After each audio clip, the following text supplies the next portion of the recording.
Welcome to the Buccaneers Observer, I guess. This is Ralph Phillips. Not a happy camper. Not a happy camper.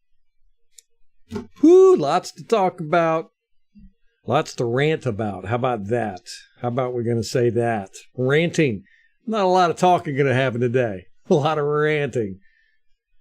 Ooh, okay. I feel you, brother. I want to cry, man.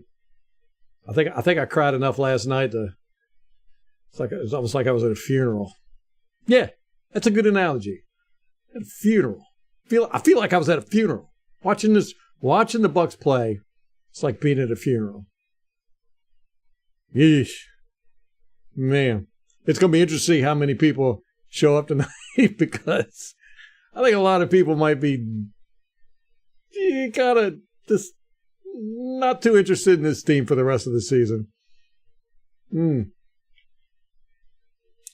Anyhow, in case you're not aware, the Buccaneers lost to the Buffalo Bills 24-18 on a Thursday night football. Primetime is never our forte. What's up, MH? Let's get some likes going so we can get that jersey. Got to get that jersey going. Oh, man, I tell you. MH, we need a lot of answers. I'm going to say this. I'm going to say this point blank. It's Todd Bowles. You know, I've done everything I can to try and, support him as a coach. And I'm normally not the type of guy that calls for firings or, guys to be benched and all that. But I've had enough of this, man. I mean, it's the offensive line. It's the running backs. It's the wide receivers. It's the tight ends. It's the quarterback. It's our linebackers. It's our lack of pass rush. It's our safeties, and it's our cornerbacks. It's everything. It's the whole team. It's the same thing that happened last year. This is almost exactly what happened last year. We started off pretty good, and then we got into where we're like, well, are we really good or not? And then next thing you know, we're just clown carring for the rest of the season. And here's the thing. Here's the thing about Todd Bowles that really, really upset me last year is Todd Bowles gave Tom Brady his first losing season in a quarter of a century. The first losing season he ever had. Todd Bowles did that. And he did it on purpose. We didn't play our starters in week 18, the last against Atlanta, and we lost it. And Todd Bowles' reasoning for it was, well, we got the playoffs, so we want to rest our guys. And I said, that'll be fine if we show up to the playoffs and we play like we're ready for the playoffs, and we didn't. We came in, we got blowed out in the playoffs, first round, boom. We didn't deserve to be there. Todd Bowles is the coach that gave Tom Brady his only winning season. I'm just done with it, man. I mean, I'm seeing, again, a whole team collapse. Nobody's playing well. Yeah, you can say Winfield. You could say Shaq. I'm starting to see Shaq make mistakes. Wirfs is making mistakes. Devin White, I'm done with him. If y'all watched him last night, he gave up on a tackle. I mean, literally just stuck his arm out and then did this whole thing. 19-yard running back. It was his tackle. He missed it. The Josh Allen run for a touchdown, that was on Devin White. I don't know why he was over here standing by Levante David. He was supposed to be in the center of the field, and he just ran over there for some reason, left the whole center of the field open. I saw one time he got blocked with one hand. Offensive lineman went out and blocked him with one hand, just held his hand out, and Devin White just stood there. The offensive lineman blocked him with one hand as the offensive lineman was looking around for somebody else to block.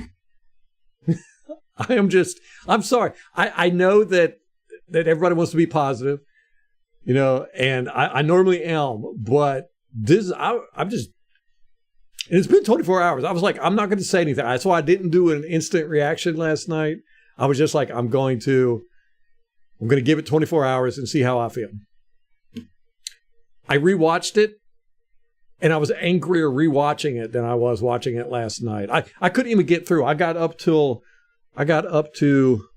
sorry, I'll get to chat here in just a second. I got up to 10:40 in the third quarter when we had a wide open receiver in the end zone, completely wide open, but we had three guys covering one guy on the other side of the field. That's what I was just done. I was just like, I can't watch any more of this. Anyhow, let me get, let me get to the chat. Oh, Frank G, what's up, man? Tom's angry. Bucks down 5. Bills have the ball, 3rd and 5, but we stop those guys. We may have a chance. Ball's defensive genius. So the media tells you. Right, exactly.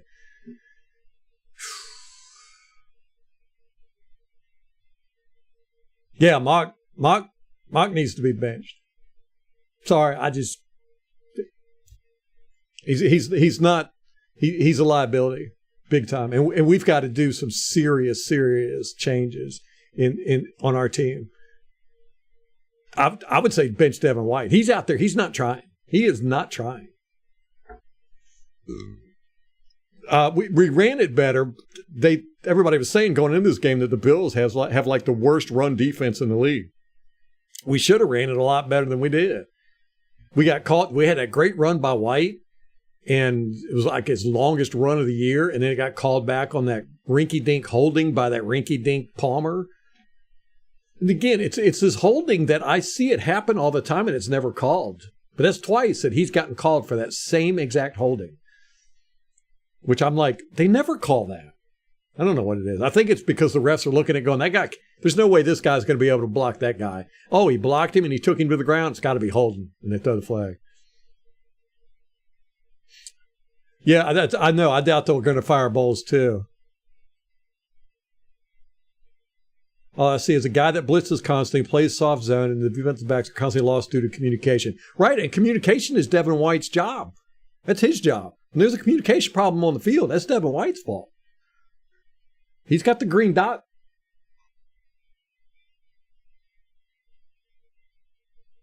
We blitzed the guy that was covering Diggs. 2 steps. Diggs turns around for all intents and purposes, free first down. Basically, game over. Yeah. I'm telling you. I was talking to Molly about this today, and I said it to you guys. I've watched a lot of Todd Bowles' defense. It's been 4 years now, 5 years? And I'm telling you, he pulls plays out of a hat. Now, granted, it's not a bad way to do it, because you don't want to show tendencies, so, have a random play generator or something like that. But, roll dice, something, just, make it so that people can't predict what you're going to do. But I have seen him call some of the plays. I'm like, there's no way he meant to call this.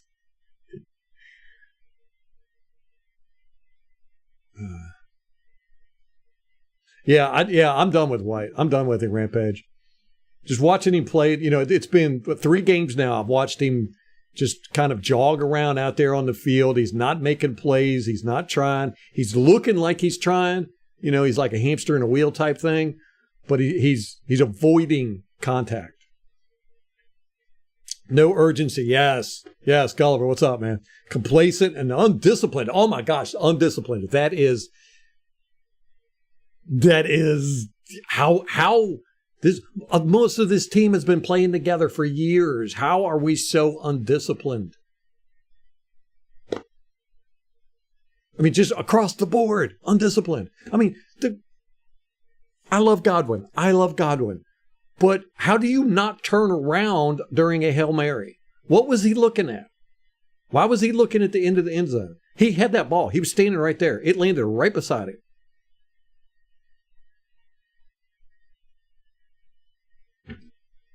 I don't get it. I don't get it. Yeah. We never threatened the Bills. Yeah. I mean, it was like it's how it's been the past 3 weeks with Detroit, Atlanta, and the Bills. I really never felt like we were in it. You know? Like we were never a threat to any three of those.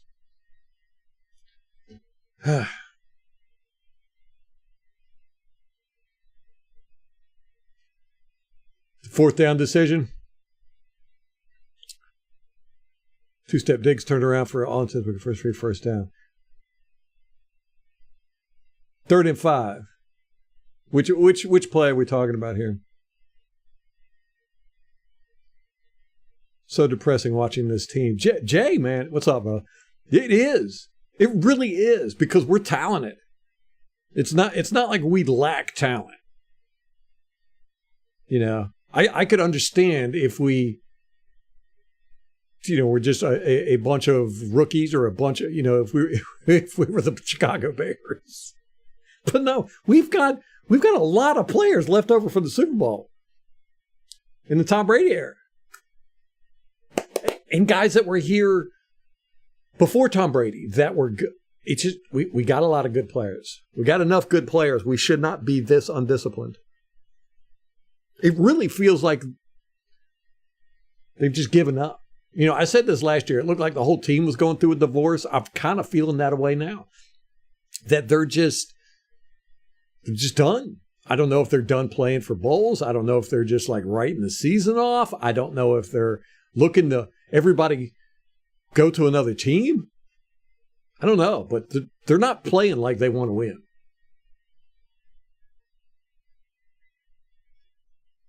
Oh, that prevent defense. Joe, what's up, man? Yeah, that Mike Smith. Keep everything in front of you. That's how he is. You get it's 3rd and 3. They need 3 yards. What do? We play 10 yards off the ball.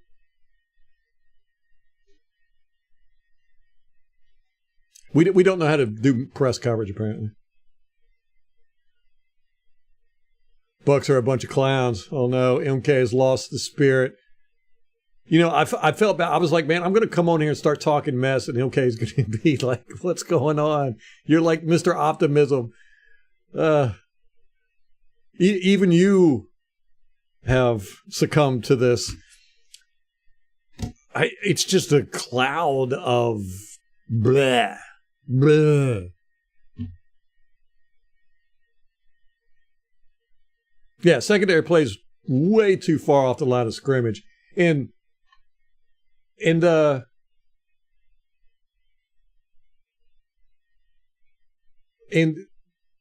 not physical. This has been 3 weeks in a row that we've seen Carlton Davis just get rocked, and I mean, he goes to tackle on this play. It was like a 20-yard pass and catch or some crap like that. And he just goes to put his shoulder into the guy. Doesn't try to wrap him up. And he's just like, I'm just going to knock this guy out of bounds. And the guy clobbers him and stays in bounds for another 6 yards. Yeah. I'm like, what are we doing out there? I saw so many missed tackles. I saw a guy miss 2 missed tackles on special teams. I think it was Triner. I'm not sure. But he goes to get the runner. He misses the tackle. The runner runs around all over the place, right? Guys are missing tackles. And then I'm pretty sure it was 97. He got up and he goes to try and tackle the guy again and missed him 2 times. God, I saw so many missed tackles. It's everything. We're dropping balls. We're getting penalties, false starts, holdings. What happened to our creative offense? This is the most boring offense I've ever seen. I always said Tom Brady was boring. No, this is boring. What happened? It's like every week it gets more boring. We started off on our 1 yard line and we got 3 yards. We started off on our 3 yard line. We got 6 yards. We started off on our 4 yard line. We got 7 yards. every time punt. They started off on their 4-yard line. They drove down the field and got a field goal. We started off in our 5-yard line. No, inside the 10 4 times. And in one, we started off on the 8th. In the fourth quarter, we had 17 or 22 plays if you count penalties. And it took us almost 8 minutes, and we got a touchdown. That was in the fourth quarter. When they were playing, they were just letting us get anything in front of and to run out the clock. So we were dinking and dunking all the way down the field. And then we had 2 fourth downs that we got because of them getting penalties, which the reffing in this game was horrible. Okay. They can still go 10-6. They've got to make some serious attitude adjustments.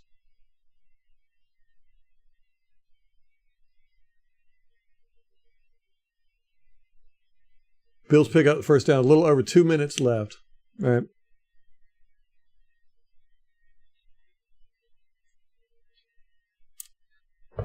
Ants, what is up? It's exactly my sentiments. Exactly my sentiments.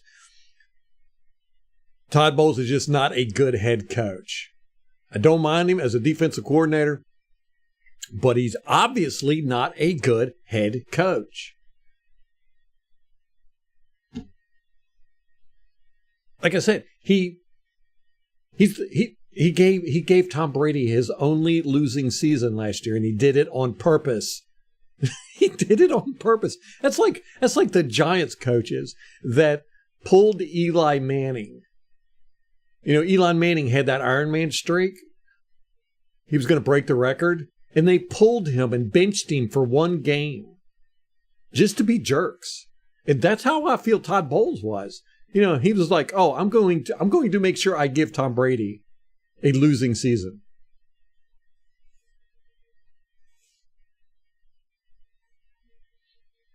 How do you put this on the field? I'm serious. On a Thursday night football game, you've got a defense that can't tackle, that plays out of position all night long. You've got a linebacker who is not even trying. He's avoiding contact. How many tackles did Devin White get? Like 4? And it was only because they ran into him. You've got a secondary that's constantly out of position, especially in crucial times. We had 3 guys covering one guy in the end zone and nobody covering the guy that caught the ball for a touchdown. He was wide open. That was to start the third quarter, I think. I mean, everybody was in shock. They were just like, there's a guy standing in the end zone wide open. And that's coaching. These guys should know what to do. They don't. But the bad tackling. And we're not physical. Yeah. I'm gonna have to look up that, Tom. You said it was 3rd and 5 with about 2 minutes left. Let me look it up. I don't know when the All-22 is going to come out. It's not out yet.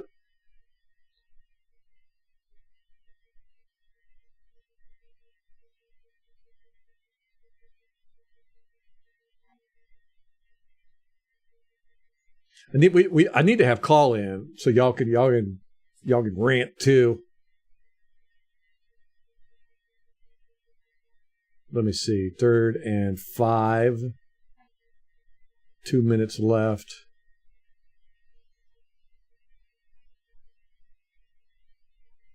Okay. 2 minutes and 23 seconds left. 3rd and 5. Josh Allen passed complete short left to Stephon Diggs for 15 yards.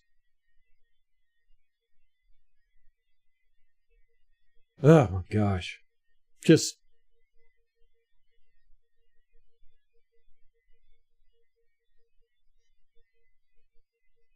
I'm going to look real quick and see if I can find all 22 on that play.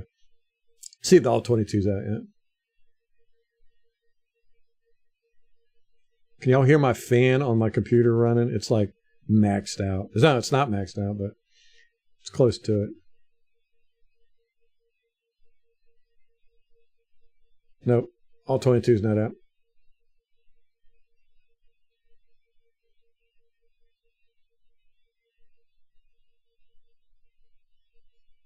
Keep that in there. I'm going to watch all 22 Monday, or we'll watch it together Monday, starting Monday, and keep that play. We'll hit that right away, or we'll sit here and wait if all 22 comes out tonight. I hate primetime games too. I really do. I like 1 o'clock Sunday games.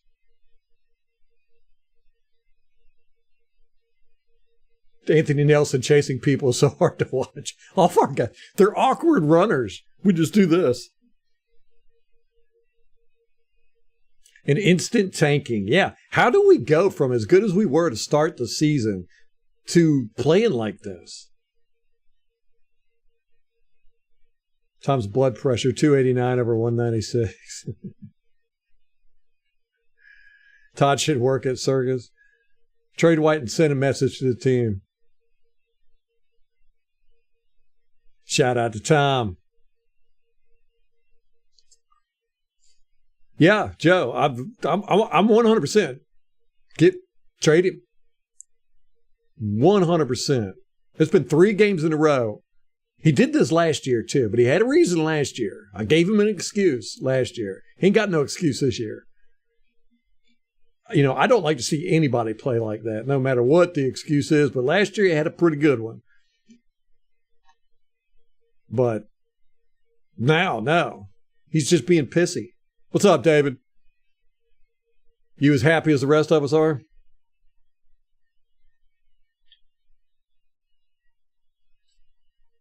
Miserable game to watch. Miserable. I can't even begin to express how crappy I felt watching that last night. And then there was, Dave's got an unpopular opinion. That's what we want. We want the unpopular opinions right now. There was a brief, 20-second period last night where I thought we might come back and tie it up. And then we got that 2-point conversion. I didn't understand. Does anybody understand why we went for 2? That was very strange. And, when we got that 2-point conversion, I was like, we might actually be able to pull this off. And then when they got the ball and just drove down the field, I was like, yeah, no.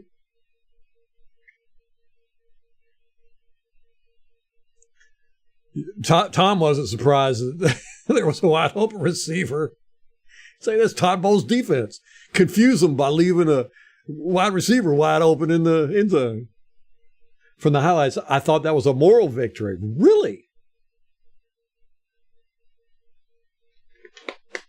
Okay, Dave, give us some optimism here, because we're all like very, very morose over this. Analytics. Gotta love the analytics.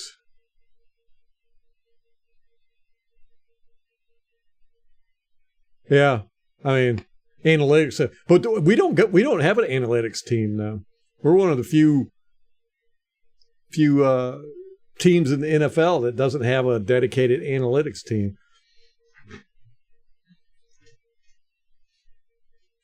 I mean, I don't know. I'm not a fan of analytics. It's kind of how I am with stats too. I mean, they're a tool. Analytics is a tool, but I think a lot of people think it's that's going to be that movie Moneyball. You're going to find a secret formula. No, the formula with football is you tackle and you block. That's the formula for football. And Tom is a clown. MK. Woof. It's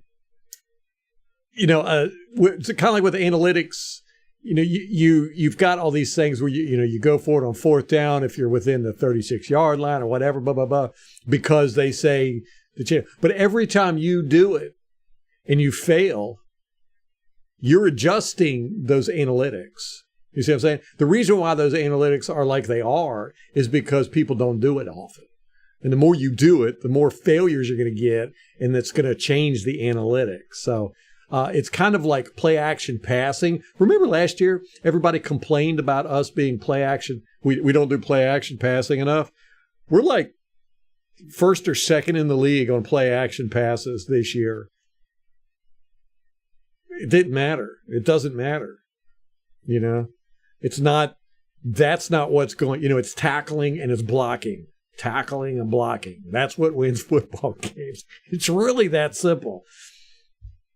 And we're not doing either one.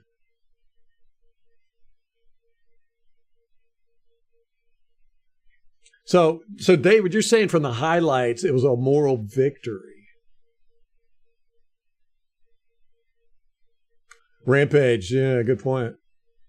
The Bills are a great team. First, Neil was, again, the reason we lost. Yeah, he definitely was a, what do you call it, a main factor.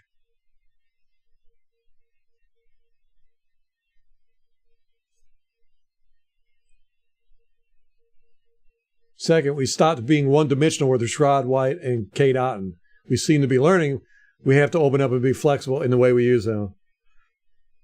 Yeah. Rashad White looked really good last night, especially with the short passes and the screens and stuff.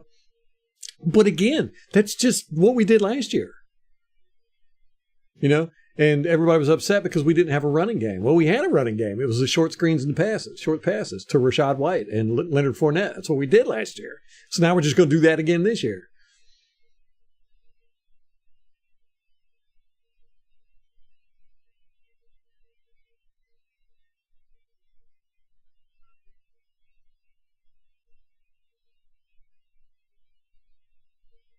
Oh my gosh. Yeah, the refs, Tom on that, but the refs never call pass interference on it. But I mean, it was like a mafia, the Bills mafia back there just beating the crap out of people who didn't pay them money. I mean, they beat up all of our wide receivers except for Godwin. I think that's what he was looking at. He was looking at Mike Evans back there just getting totally mugged by three guys. And then he turns around and the ball lands right beside him. Yeah. It was a horribly reffed game. I think on the all 22, we're going to get pretty mad about some of the stuff we see. Bowles said Neil wasn't to blame. Okay, well, Bowles is a. I'm not going to say. Neil is the. I don't like to blame people and say, oh, well, this guy is, messing up. But when it consistently happens, a lot of times you can't tell what coverage it is, who's supposed to be what, who's supposed to be where, and whose fault it was. I'll generally pick two guys and I'll be like, it's one of these two. But if it keeps happening and one guy is like always in that equation, you eventually have to go, yeah, okay, it was his fault. Neil's one of those guys. He always seems to be around when bad things happen.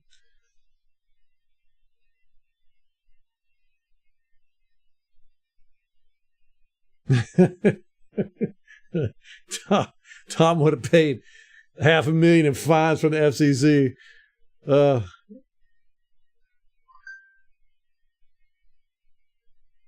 Oh, yeah, I haven't watched. Matter of fact, y'all want to watch Todd Bowles' press conference? I want to watch some of his press conference. I want to watch his press conference from last night. And if you said he did one today? Yeah. Tom says, how many times down 14 in the fourth quarter did we snap the ball with less than 5 seconds? Yes. Oh, my gosh. That was so annoying. And one time you heard Baker run up to the line, and he was like, we got to go, we got to go, we got to go. And he was like screaming it. And they snapped it with 0 seconds left. I was like, man, what is going on with this team? Oh, yeah, Joe. Yeah, Godwin got mugged too. Before he went in the end zone. Neil was getting beat all day long. Okay, third, if we win, if they don't put Godwin through the spin cycle on that Hail Mary. Yeah. Oh, yeah, we would have won, wouldn't we? Because he did the 2-point conversion. Both said the coverage responsibility wasn't on Neil. So who was it on? Start Delaney at safety. Move Neil to inside linebacker. Replace Devin White with him? I'd be fine with that.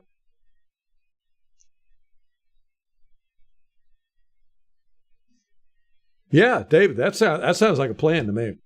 That sounds like a plan, 100%. He needs to make a statement. Todd Bowles needs to make a statement. He's going to lose his job. You know, he's got to mix things up, especially with Devin White. I just, the rest of the team is seeing Devin White out there, goofing. And that can't be good for morale. He's making $12 million a year or $13 million a year, and he's out there doing that.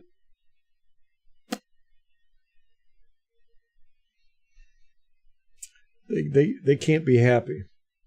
You would think there would be a lot of people upset. So we got Josh Allen got 41 yards on 7 attempts. It seemed like it was more than that because it seemed like every time he ran, he was getting yardage. He had a 5.9. And 5.9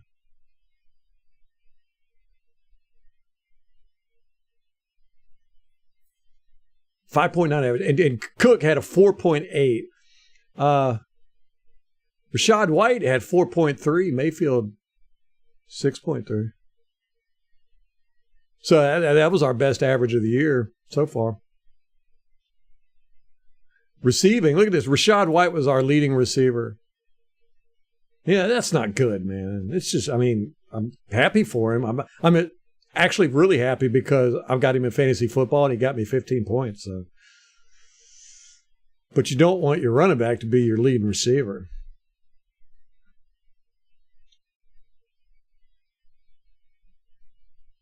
What was the time of possession like? Let me see.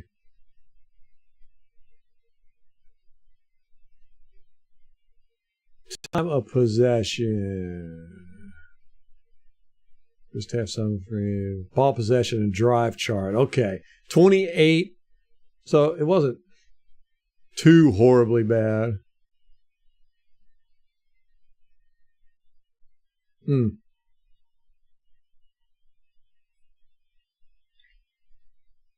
Yeah, look, they had one drive that began on Buffalo 4, and then the rest of them are Buffalo 40, Buffalo 25, Buffalo 20, Buffalo 20, Tampa Bay 23. They have pretty good field position, but look at us. Tampa Bay 1, Tampa Bay 3, Tampa Bay 4, Tampa Bay 8.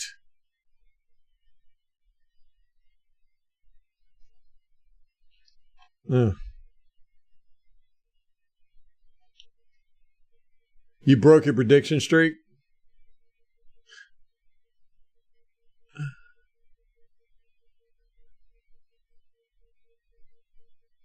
Yeah. Bowles loves Devin way too much.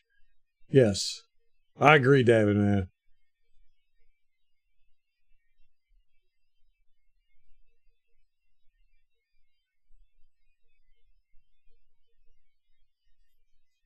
Still hungover, Jim? Start to finish, that game was BS. I know. Here it was. I was just sitting on the couch just like this.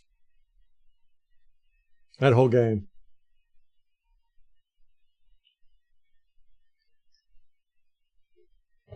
Yeah, the Zebras definitely stank last night.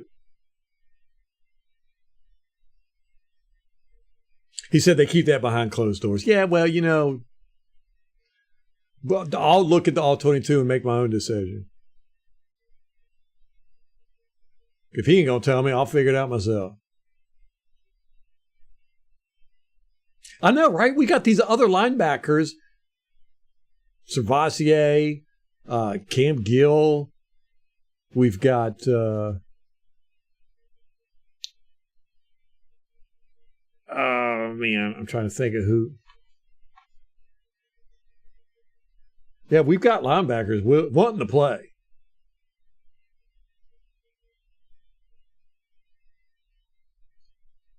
KJ Britt.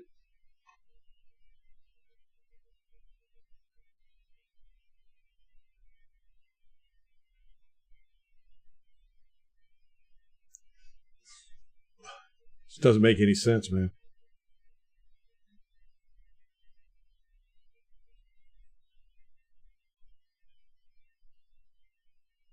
Yeah.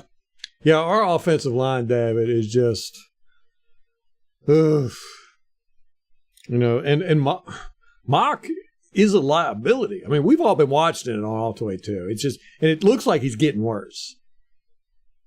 It looks like he's lost complete confidence or something, and he's not getting help.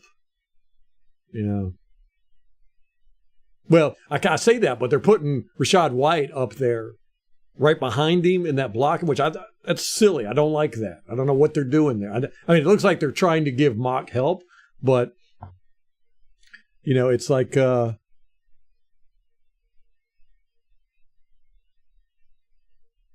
it's not a good look, and it's not working.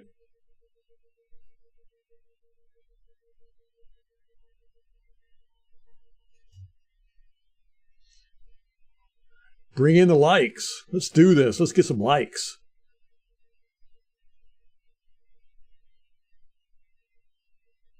Oh, that's right. That missed field goal. Forgot about that.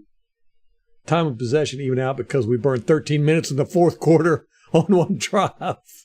Yeah, that was ridiculous. I'd like to see more Cam Gill too.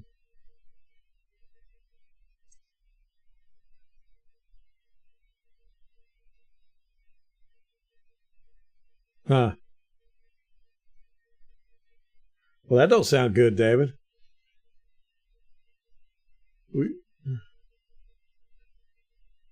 Huh.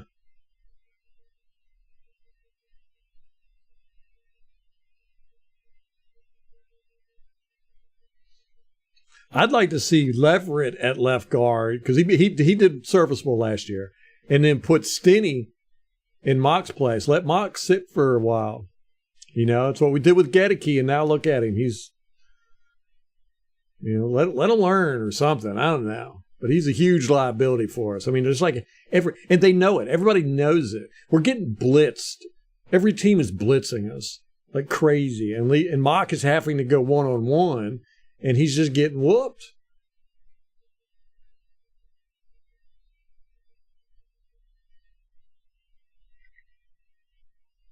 I don't care. At this point, I'm up for anything. Anything. I don't care. We just need to shake things up. I said if we lost to the Atlanta Falcons, there's something wrong with the team, mentally, in the locker room or something like that. Where we're going to implode. There's a possibility we'll implode, or that we are imploding. Just what I saw. You see. You almost feel like guys are playing individually. It's not like they're not playing together. They're not playing excited with oomph and energy. They're missing tackles. That's the one that just like, oh God, I can't stand missed tackles. That's probably my biggest pet peeve in the world. These guys are professionals who have been doing this their whole lives. How in the world do you miss a tackle? It's not rocket science.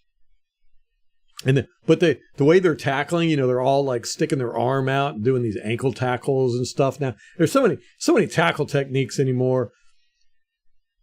And so many of them are prone to missing tackles, if you don't get it just right. Gosh, we missed so many tackles last night. But we did in the Atlanta game too.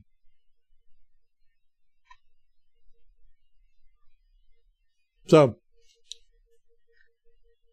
Al ended up winning. Al's not in tonight. He ended up winning the prediction again. It's really his third time in a row. I'm not going to give him last week, though, because he said the Bucs are going to win. But he picked 24-13, and the score was 24-18, so he was the closest one. He's going to come in here and brag about it, I'm sure. We seem to be getting blitzed quite heavily, though. I think it was Kate that mentioned that, or Dee said that teams are just going to start blitzing us now because it's so effective. And sure enough.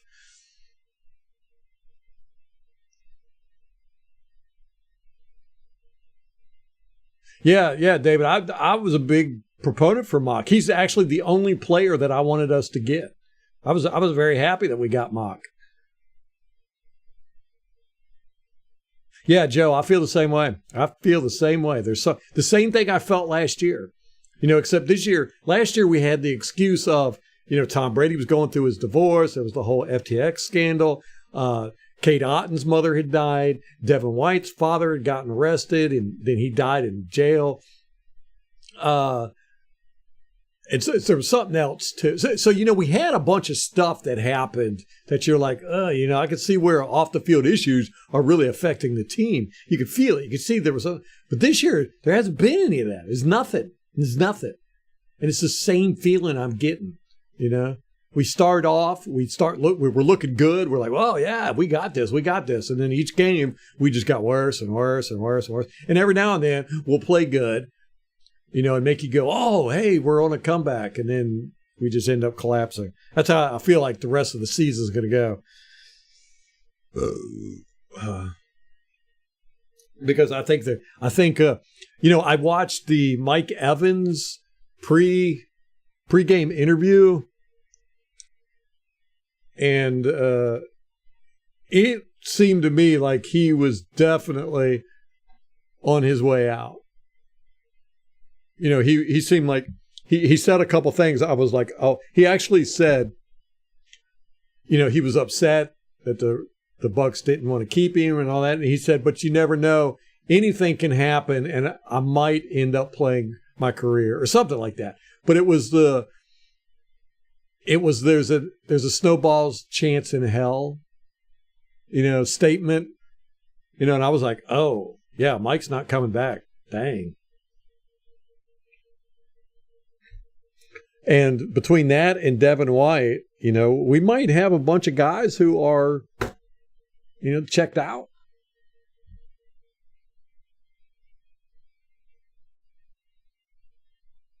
Dunno. And talking about, drop passes. Oh gosh, yes.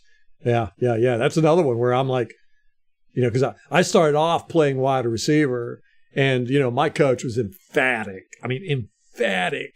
If you can touch the ball, you catch the ball. That was his thing. If you can touch it, you catch it.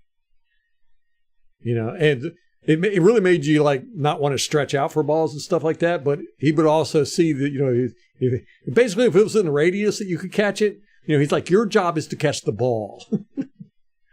If you don't catch the ball, you're not doing your job. And to watch these professionals, they've been doing this their whole life and getting paid millions of dollars, let the ball go right through their hands or hit them in the face, or, you're just like, how do you do that? How?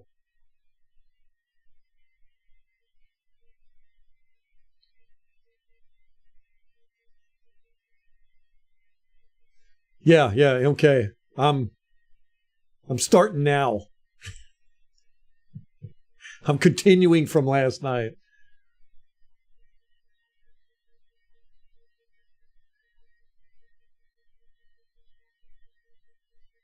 You want to worse a stat right guard, try mock at left tackle first.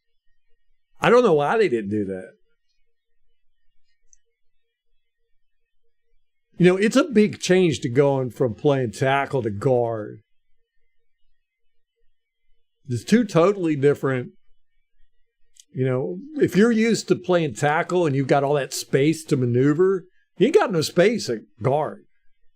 You're playing in a box. And plus, you've got a lot of stuff you got to worry about too, man. A lot of stunts, a lot of blitzes coming up from the linebackers and stuff,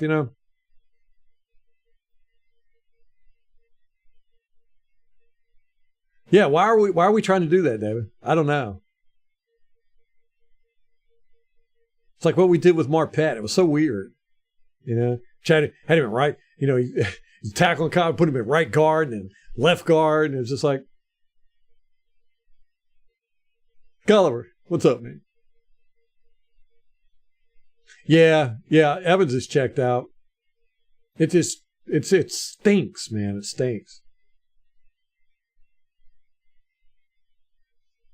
Yeah, Joe, he's actually done that quite a few times since then, where he's had a touchdown and then just ran over to the bench, didn't celebrate, nothing. Oh, Bowles press conference. Yeah, thank you, Tom. Forgot. Yeah, Wirfs was like all pro at right tackle, and he's slipping a little bit at left tackle. Past few games, he's kind of, What's up, Clack? Yep, draft mode and Trask time. Let's do it, man. We're talking about getting rid of Devin White, trading him, or replacing him with any of the other linebackers we got on our bench.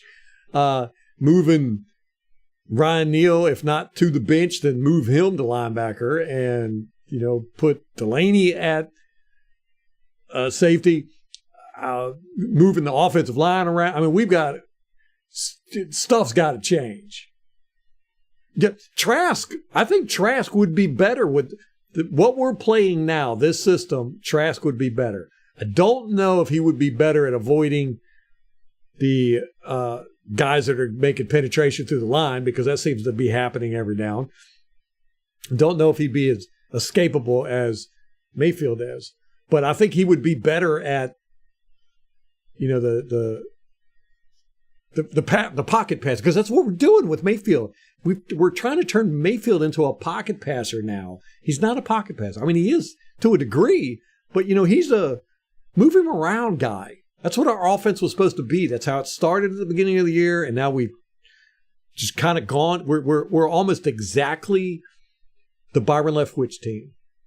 We're playing that almost exact same style of football. Now we're even check downs and screens to the running backs, like we did all year last year. Rachaad White was our best receiver, had the most yards in this game.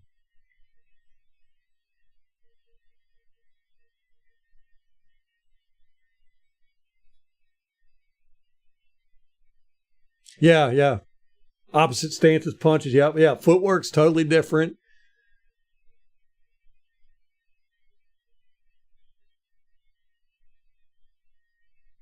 Yeah, I don't think he's physically or mentally prepared. Because I'm seeing him, he'll get beat. I've seen him recover a couple times, but he'll get beat and they just kind of stop. You can't do that. It's almost like he gets deflated. It's a mental thing. He's got to get over that. I mean, everybody gets beat, but you got to recover quick. That's what counts. That's what makes a difference. Success is getting knocked down 9 times, but getting up 10, right? You don't get knocked down, then you just sit there and watch the play develop. That used to drive me crazy about Donovan Smith. Ugh. And I've seen Mock do that a lot. He'll get beat and then watch Mayfield run around and get sacked.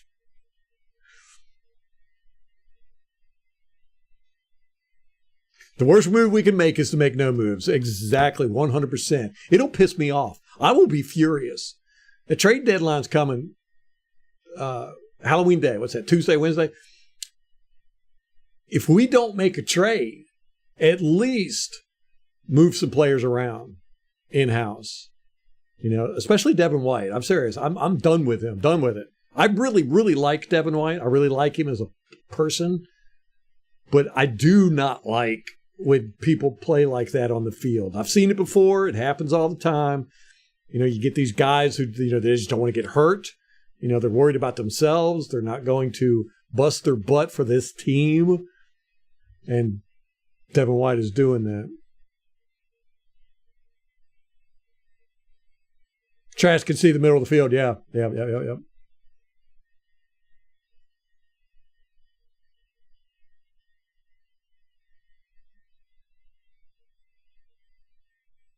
We just rebuilding stuff in here. Yeah, we're like playing Legos with the team. It's like fantasy football. Bench this player, start this player. Yeah, yes, Clack. You could see Baker is playing scared, hesitant. I mean, his footwork is going nuts. He's constantly putting the ball down, bringing it up, putting the ball down, bringing it up, looking down the field, scurrying. And That's what I saw when I watched all 22 when we drafted him, and I was like, oh gosh, I don't want this. It's kind of Jameis Winston all over again.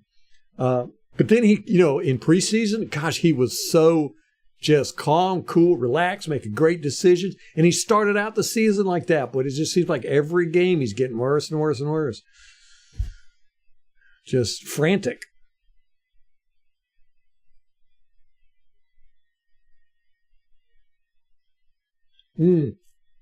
Yeah, Joe, I saw Tristan Wirfs do that a couple times last night. He'd block up for 3 seconds, 4 seconds, and then quit. I was like, oh, you can't do that, man.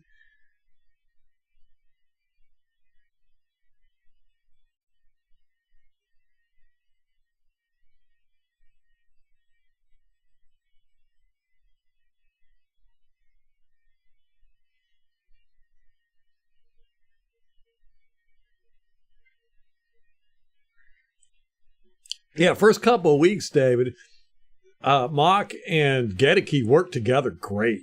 I mean, they were great. They were keeping good level. They were passing off to each other. Hainsey was really the weak link in the first couple of weeks.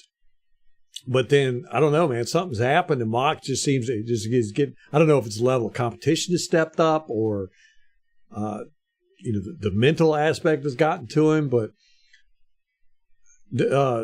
Mock and Gedeke aren't working together as good, and his footwork has gotten bad. And like I said, he's getting beat or he's getting out of his legs getting crossed up and stuff, and then he's just like quitting. So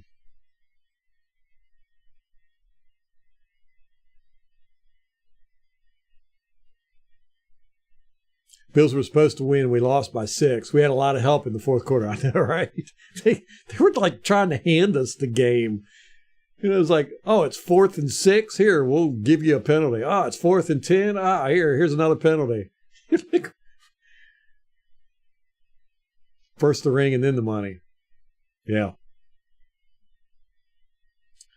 Prepare for more disappointment. Yeah, I know.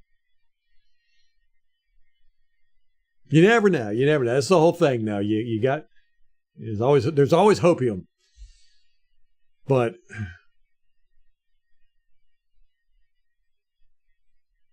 White got a groin injury from what? He didn't do anything.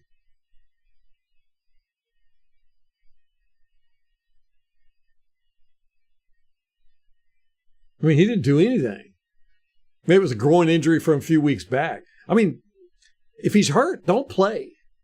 Because if you're going to put that on the field, man, don't play. Let somebody else get a chance or something.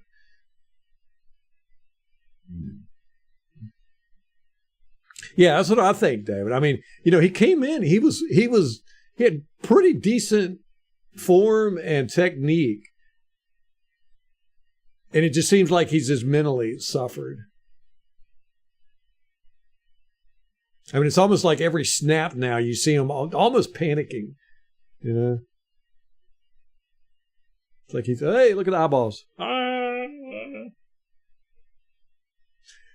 Clack cranking up that draft simulator. Oh no, Tom going to trade Winfield Jr. I know, he's such a bum, man. That guy. Wait, is he ever going to make a play? Let me quote now.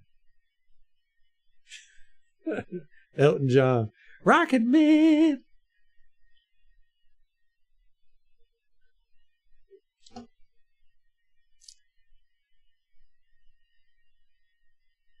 Yeah. If that's his problem, Clack, if it's a groin injury, he needs to sit. Because he's one, putting really bad film out there. If he's saying I want to play to make sure he gets that big contract or whatever, no, he's not accomplishing that task.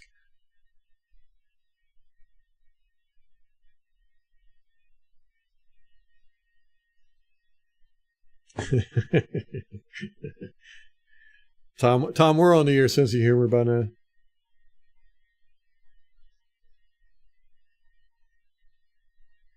All right, I'm gonna watch that press conference.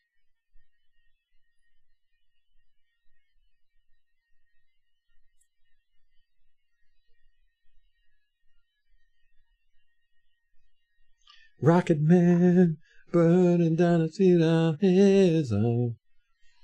You got that earworm in my head now, okay? All right, let's see. Did he have one today? Today? Let's watch the one from after the game. Watch that first, and then after this, we'll watch the.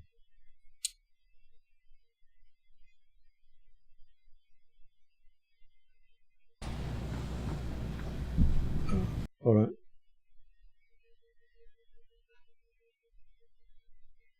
Yeah. Oh.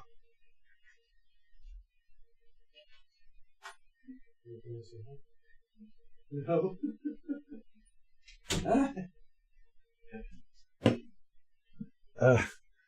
Molly was bringing me refreshments. I asked her if she wanted to come in and say hi. She was like, no. You know how girls are. She hasn't done her makeup or prepared. Me, I haven't even showered. I'm stinky. I did brush my hair, though. All right.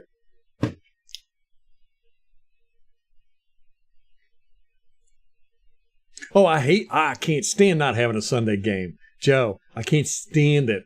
I hate it. I really do. A number of reasons. One, you don't get that excitement on Sundays. It's just kind of blah, another Sunday. Two, I end up watching like 50 games. You know, it's nice to be able to focus on one game, and then for the 4:00 games or whatever, watch a few other games. But when there's probably a game at 9:30 now, I think in Frankfurt. So I'll probably watch that. And then at 1:00, I'll have Red Zone on. I'll have all of our conference games on. And so I'll be watching all them. And then at 4:00, I'll be watching games. So I'll end up watching like 12 games and then Sunday night. So then by the end of the day, I'm just like, oh, I'm exhausted. But also, and here's the big one. When people know the Bucs aren't playing on Sunday, it seems like that's when they always ask me if I can do stuff. It's like, hey, the Bucs aren't playing. You want to come over and help me move a piano?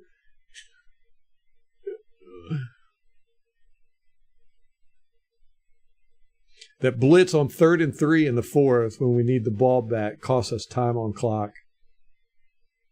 Oh, yeah. All natural, Ralph. Yeah, that's me. No makeup on. Actually, while you're joking, I do put makeup on sometimes. Because you see, like right here on my nose, how it shines. Sometimes it'll shine up here. It depends on how oily I am. You can see it like right here. So I got this stuff, and you put it on, and it dulls that shine. Y'all don't give me a hard time. I'm wearing makeup. I'm not wearing it now, but sometimes I do. It all depends on how greasy I am.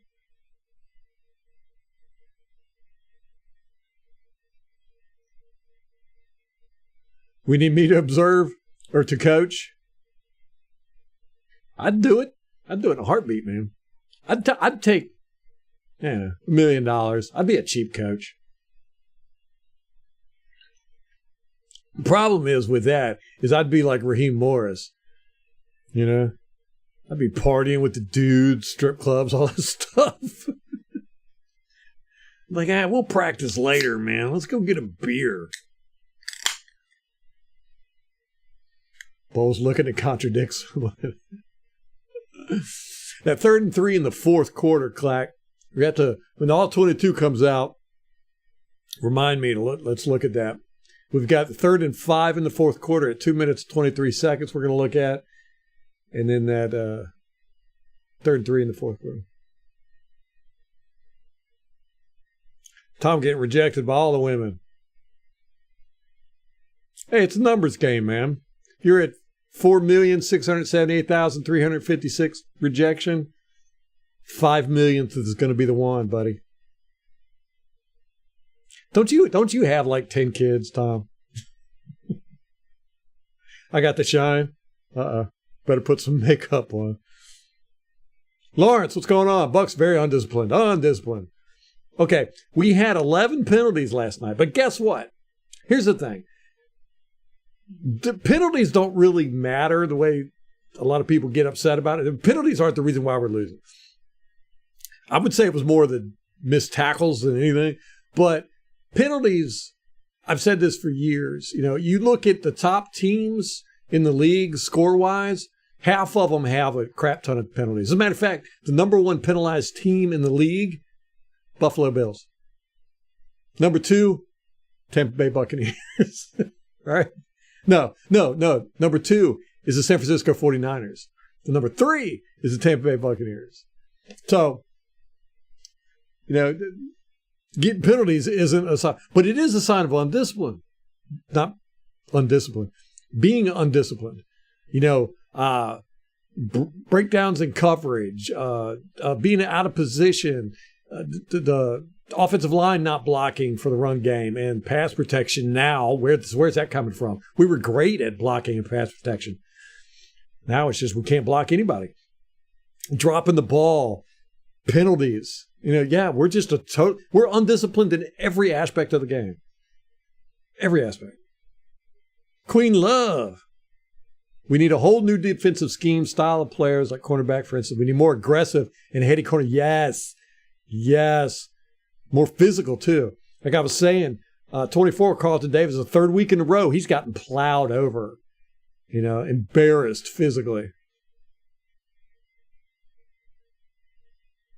Our whole team needs to be more physical. I look like this after makeup. No, I don't have makeup on right now, man. Thanks, Tom. Appreciate it. Tom, I thought you said you had, might have been MH. MH, how many kids you got? Yes, Lawrence. Yes, it does. Devin White's given up. Mike Evans, I think, he's checked out as far as the team goes. He's still going to get his stats. Cody Mock, I don't think has like given up, but I think he's mentally just like, bleh. But definitely Devin White. Devin White's just not even trying. Sal, what's going on? Yeah, false. Yeah, the pre-snap penalties, drive killers. We had that one. We had 2 penalties back to back. We had a holding call and then a false start. So we were going to be on the 15-yard line, and we ended up on the 49. It was 2nd and 20, I think. Instead of a 1st and 10 at the 15, we ended up 2nd and 20 at the 49-yard line. It was just like, what? How does that happen?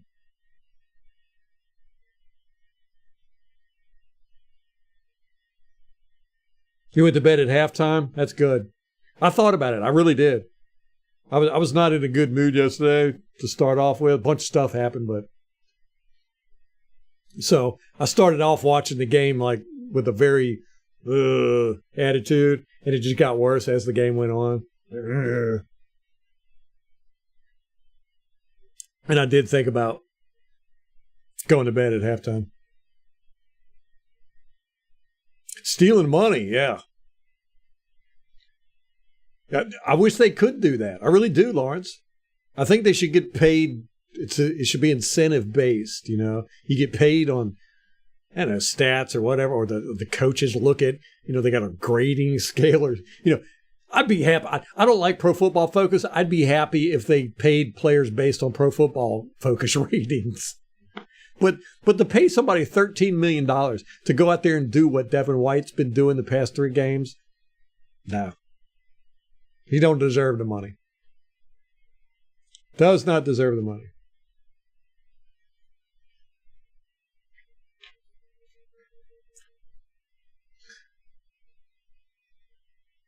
What's up, 2V and 2?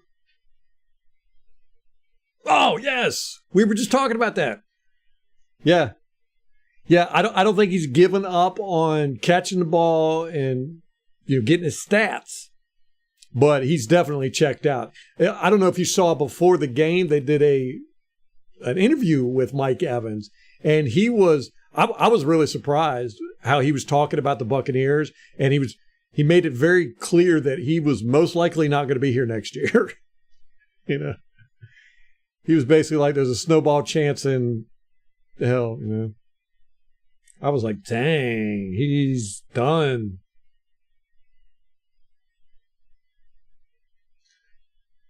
Carlton Davis, Mike Evans, and Devin White. Clack, I don't have a problem with that. I really don't. I did at the start of the year. I was really sad about losing Mike, and I really thought Devin White was going to play his butt off, and I've been wrong about both. Or I'm fine with getting rid of all of them now. Trade White. Hey, what's up, Pat? Yeah, 100%. I'm done with Devin White. I'm done with him. You know, he might have that groin injury or whatever, but you just don't play like that in the NFL.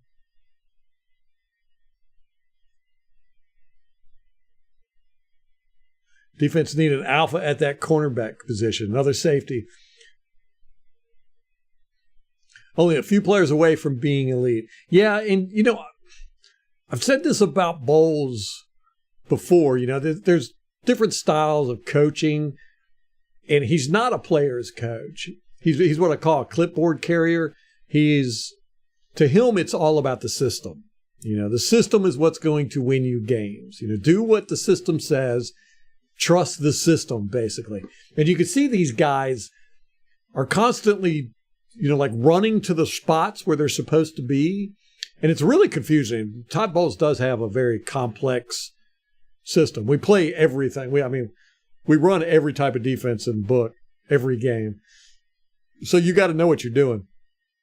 But I feel like guys are so worried about doing what they're supposed to do that they're not thinking about doing what they need to do to win the game, if that makes any sense. You know, and that's a Todd Bowles thing. And you can see when he talks, he kind of preaches that. You know, he's like, I won't be upset with you if you do what I tell you to do.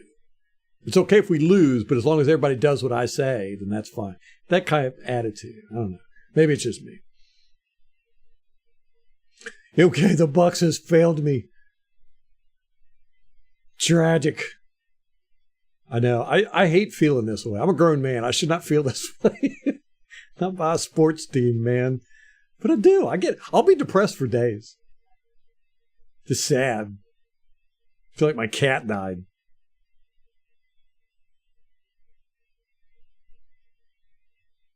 Yeah. Mike Evans's drops have really become an issue. I was really surprised he caught that one in the end zone that bounced off the helmet. Those are normally ones he would drop. But he's in the past year, this is going back to last year too, he's really had a problem with drops, which I don't recall him ever having a problem with before. I mean, every now and then he would, but I mean, he's doing it like multiple times a game. He's having complete games where he's just dropping balls all over the place.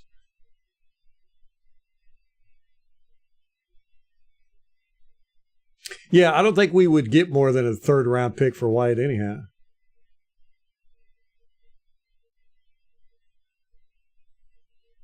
Sal, what's up? Sal says, Canales is trying to run his offense and doesn't have the personnel to run. The offensive line is just too inferior. Yep. They're not drafting plug-and-play players. We drafted a bunch of maybes. Yeah. We love to do that, Sal. I don't know what it is. But I'm guilty. I wanted Cody Mock. And he's just not lived up to expectations. We got Hainsey. He's just not. He's average, you know. And I think Leverett would be better at left guard than Filer. Leverett was serviceable last year. We know what we got with Leverett. But yeah. Again, Canales, I feel like he's another systems guy. You know, he thinks you're going to win by, You just do the system and you can win. That's that football. Football is, you got to block and you got to tackle. It's not rocket science. It's like they forget that you got to get those things first before you can do all the other stuff. If you can't block people up, especially right in the middle of the offensive line, you're not going to win. And if you can't tackle guys, you're not going to win. Yeah, Clack. Yeah, let him come back for a day or two, Mike Evans, and retire in a few years. I'm good with that. It was just so crazy because at the beginning of the year, I was adamant, no, we got to keep Mike Evans. I've been a big Mike Evans fan since his second year here. First year, I wasn't a big fan of it. Bowles' system is to have 10 penalties a game and have the wide receiver run to you in order to tackle them. I hate to laugh, but you're spot on, man. Oh, especially the tackling part.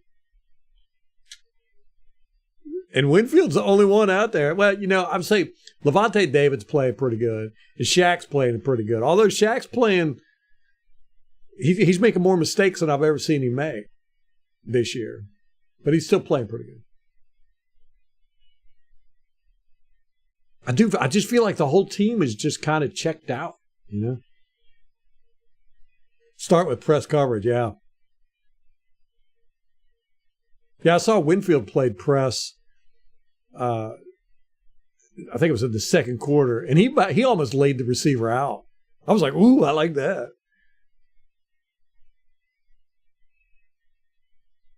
Poor attitudes as well. Yeah, and you don't see him like excited and everything. Although when Golston did make that touchdown, they went in the end zone and did the rowboat thing.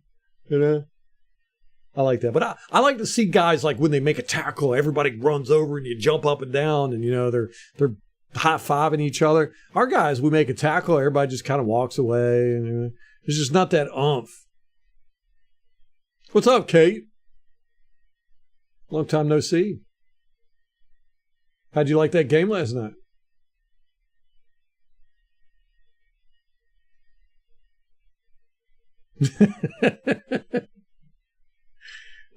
When Mike Evans announces he's leaving, it's like, bye, don't let the door hit you where the good Lord split you. And 3 days later, when he signs to the Chiefs, it's like, please forgive me, Mike. Yeah, Queen. Yeah, Mog is definitely not strong enough. Yeah. That's how I feel about Gedeke, too. Same thing happened last year. We put him at guard. He wasn't as bad as Mock has been here, but he also didn't play as many games. Mock just seems like he's getting worse every game. And, we took Gedeke. How many games did Gedeke play last year? 5 or 8? I can't remember. Anyhow, we put Gedeke, took him out. And this year he's come back. He's stronger. He's more resolute mentally. Yeah. Hainsey's got what they call plagues. He's got the little pencil legs. Mock's going to go somewhere else and end up winning a Super Bowl in his first year. Oh, trading Shaq? Oof. I don't know if I'm good with that one, though. But right now, at this point, I'm like, I don't care what it takes. Get rid of whoever we need to get rid of. I am not, just whatever it takes. I don't care right now. Pat, 3-4, still a long way to go. What's going on, Pat?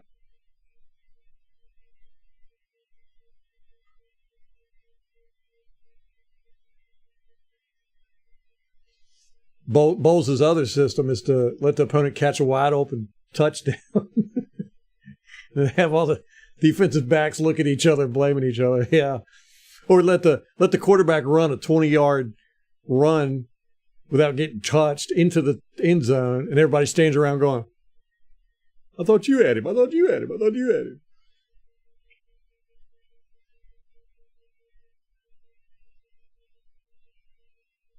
Kate. Oh, Kate, fire Bowles. You know what?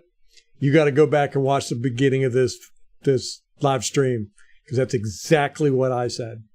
It's exactly what I said. I was the same way. I don't believe in calling for people to be fired or players to be cut, but I've seen enough, man. He's just not head coach material. It's just that simple. And I'm going to say this again, and the people who have been here are probably sick of hearing me say it, but he gave Todd Bowles last year, that I really had a problem with this. He gave Tom Brady's first losing season, and he did it on purpose. He held out our starters in week 18, and his excuse was, well, I want them to be fresh for the playoffs. Commendable. You can say, yeah, okay. But you would expect them to be fresh for the playoffs and not go out there and lay a stinker like we did.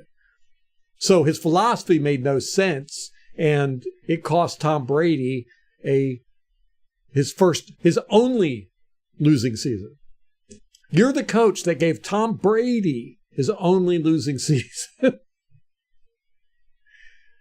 That was a hard pill for me to swallow.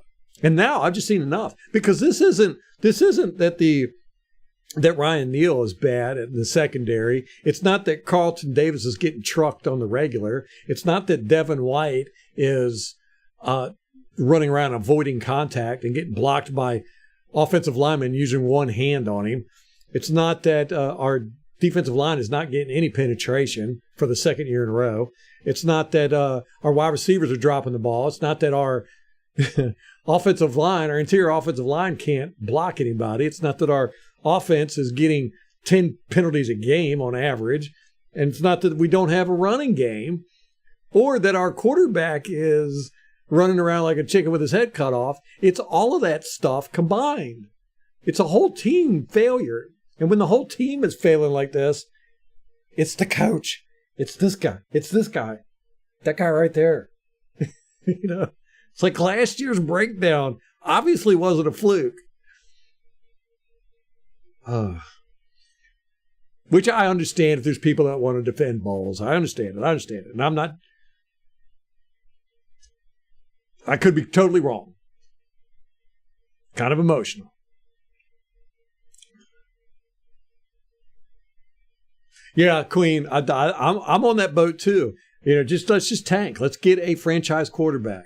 Let's do a rebuild. Although I think there's a lot of competition right now with the tanking, but let's get in at least the top 10. I don't want to be drafting 19th, 15th, 16th. You're going to be out of the market for good quarterbacks. Shaq has no trade value. I'm worried most of our guys don't have any trade value, David.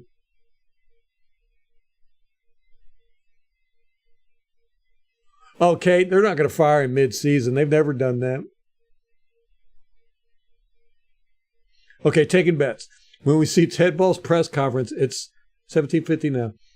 3-1 odds after 8 p.m., even money.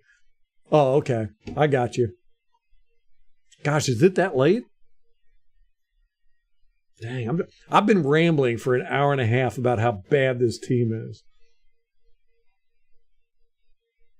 Okay, we're going to watch this. Let me catch up with chat, and then we're going to watch this press conference. Yeah, I don't have any faith that they're going to fire Todd Bowles either. I think they're going to let him play another year.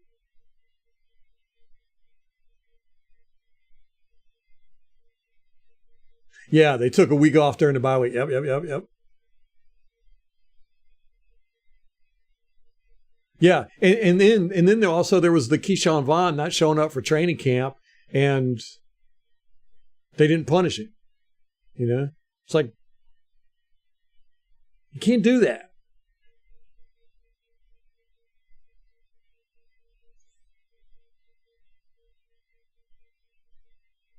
Any bets? I'm getting to it, Tom. Hold on. Oh, trade Rashad. Queen, I know. I was so mad about that. Scotty Miller, who had caught like 3 passes for 14 yards all year long, just burns our $15 million a year quarterback for Atlanta's longest play of the year, 46 yards. And they got 2 of them in that game.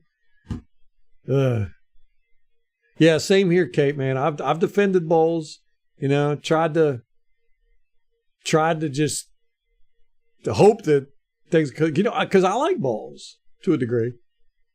As a defensive coordinator, he's all right. If we lose to the Panthers, Bowles is gone. Woof.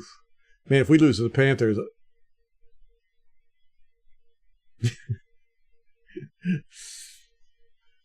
All right, Tom. I got 5 minutes. Yeah, it's okay, Kate. Basically, I just summed it up. I got on here and I was immediately like, Todd Bowles has got to go. I've seen enough. Same with Devin White. Bench him, trade him, something. I've seen it. Devin White is Todd Bowles' dude, Bench both of them.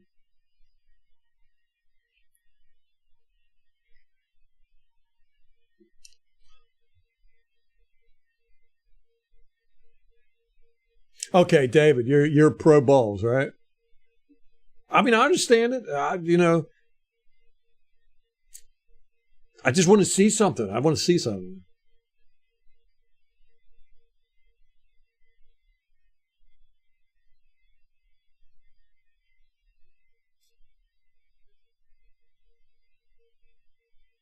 Oh, that Rams game, Kate? I blame that one on Levante David. That play, that last play, Levante was out of it. He was supposed to blitz. He didn't blitz. He just stood there. I think Levante was very pissed. Yeah, I think I did a video on it.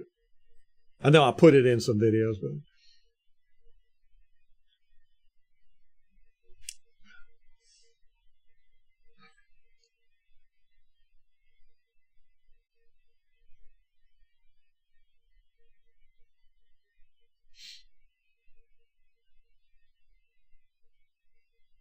yeah, see, now I love man-to-man coverage as a defense. I wish more, Atlanta's doing that. Atlanta's playing a lot of man coverage. And it's good because it lets you see who's good and who's not, And because I watch a lot of All-22, it makes my job a lot easier. I don't have to figure out, okay, what coverage is this? Who was responsible for this area or, all that good stuff. With man coverage, you could just look at it and go, okay, he got beat.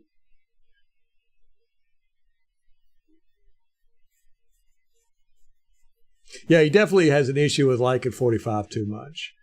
And yeah, the past few weeks of tape that Devin White's put out has just been embarrassing, really.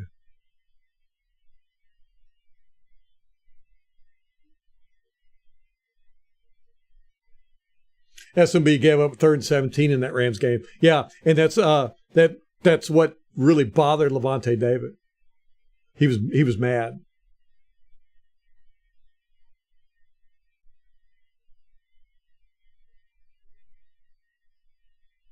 Bowles didn't start the fire. It was always burning while the world was turning. SMB. He's like the only one. Mike Edwards went, and he's doing great. Whitehead left. He's doing great. SMB, I don't think he's doing all that good. Where'd he go? Tennessee?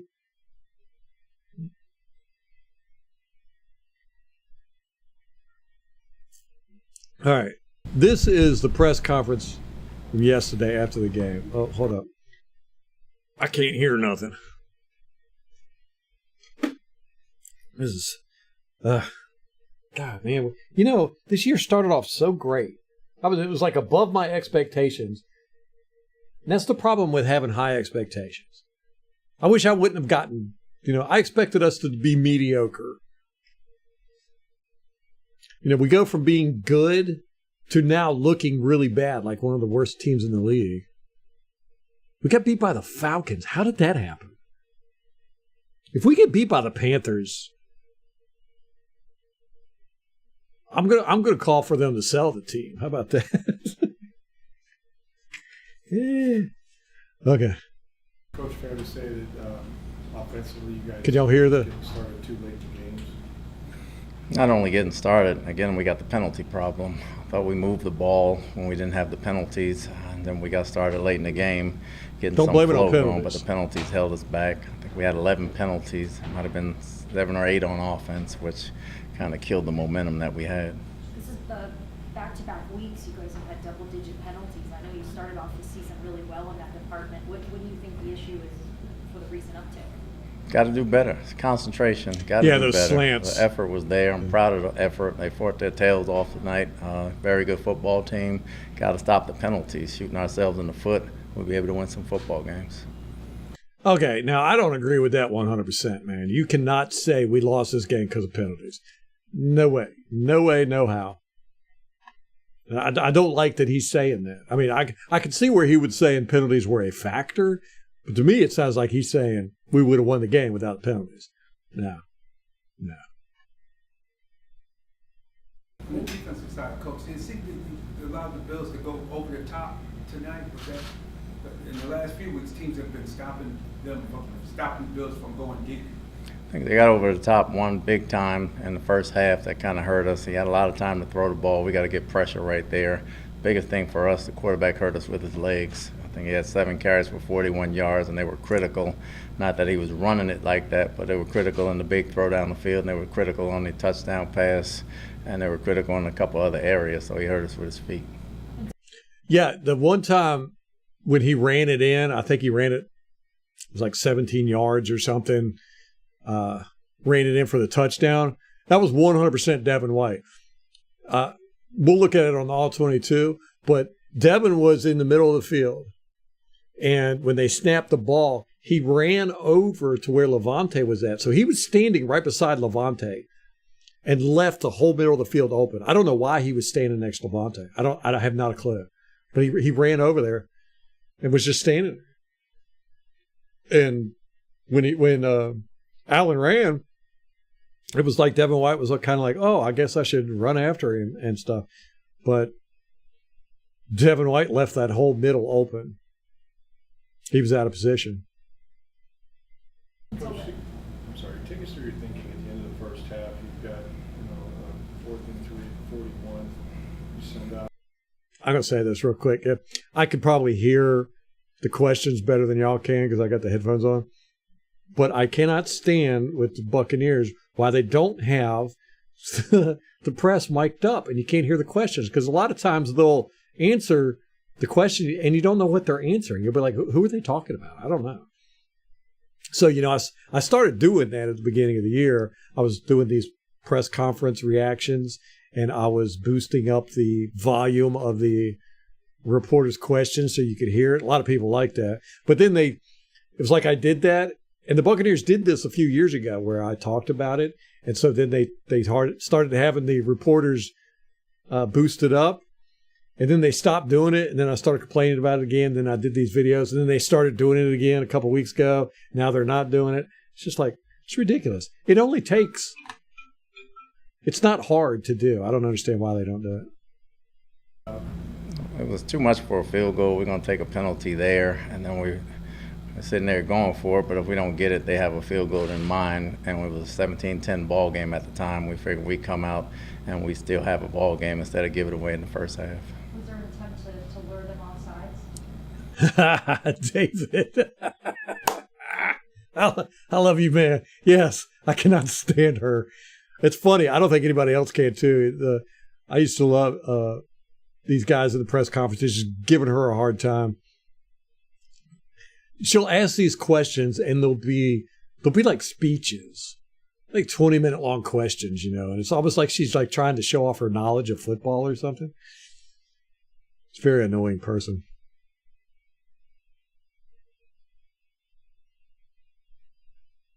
Oh yeah, David. Yeah, he doesn't. Bowles does not like talking straight. Can't never get a straight answer out of him.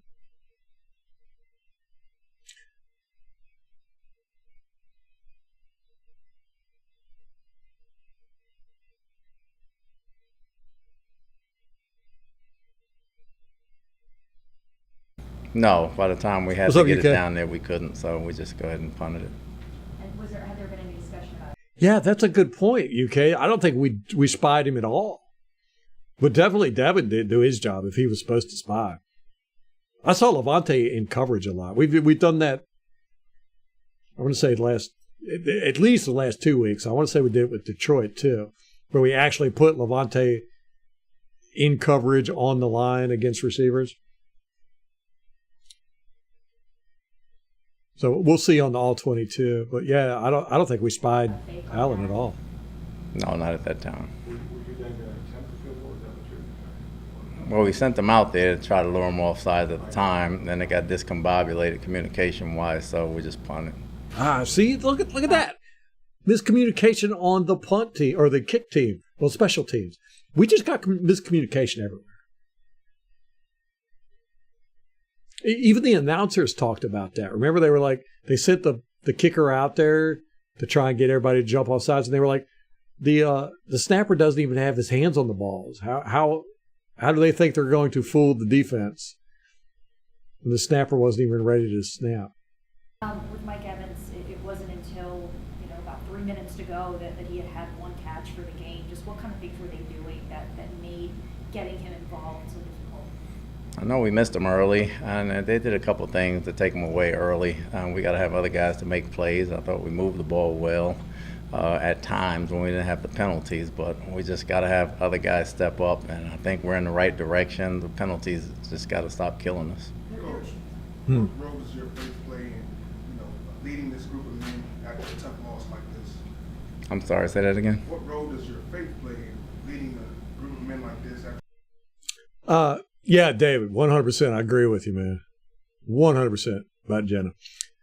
Queen, Logan Hall, he ended up getting hurt. He only played, I think he was playing hurt. I think he had a hamstring. Let me see. I had the snaps out here, but I think he only played about 30% of the snaps. Logan Hall, he got hurt early in the game. Tristan Wirfs got hurt too in this game, but he ended up playing. But I think the commentators were talking about he kept going in and out of the medical tent. But I saw him early in the game. He was on the ground and he was holding himself, and so I'm not sure what that injury was. But so Tristan Wirfs was out there playing injured too. After a tough loss like this? My What's up, faith in Mr. these Bundy? guys have never wavered. I'll take them anywhere. I'll take them down the alley. I'll fight with them any kind of way. I believe in them wholeheartedly. We believe in ourselves as a team, and we know we'll push forward and get better. There were 3 teams last year that made the postseason despite having 3 consecutive losses. So you still have a lot of football to play and a lot in front of you. But just what needs to happen for you guys to kind of right this ship, regain some of that lost momentum? Oh my gosh, longest question in the world. Yeah, take a guess who that is. It's like a speech, man. That you had before the bye week. Again, it's the penalties that's stopping us. For us, we think it's the second quarter of the season. We're losing the second quarter of the season right now. We got to get better, and we got to try to get one out there going in the halftime of the season and come out in the second half and play winning football. What can you say about Baker's effort tonight? I know he fought through some things. Okay. Tom, you're serious? You think Devin White is a Hall of Famer?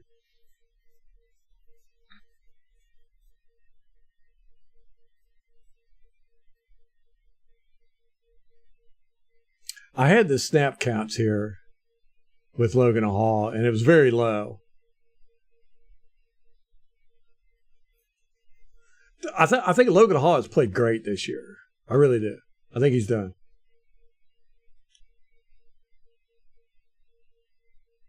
Logan Hall did play. Yeah, I don't think he got the usual snap count he got though. He usually gets.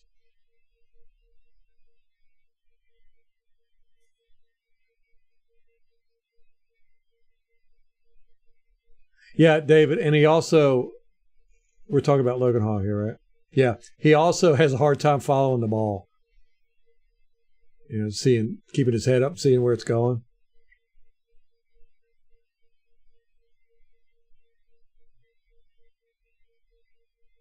Tampa guy, what's up? tight end position is the worst in the league. Oof.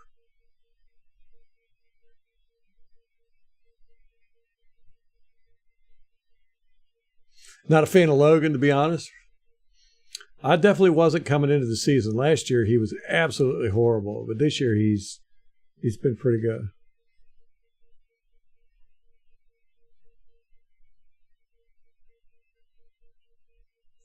Yeah, White's definitely got the talent, but man, he just, yeah, like you say, UK, he's a one-trick pony.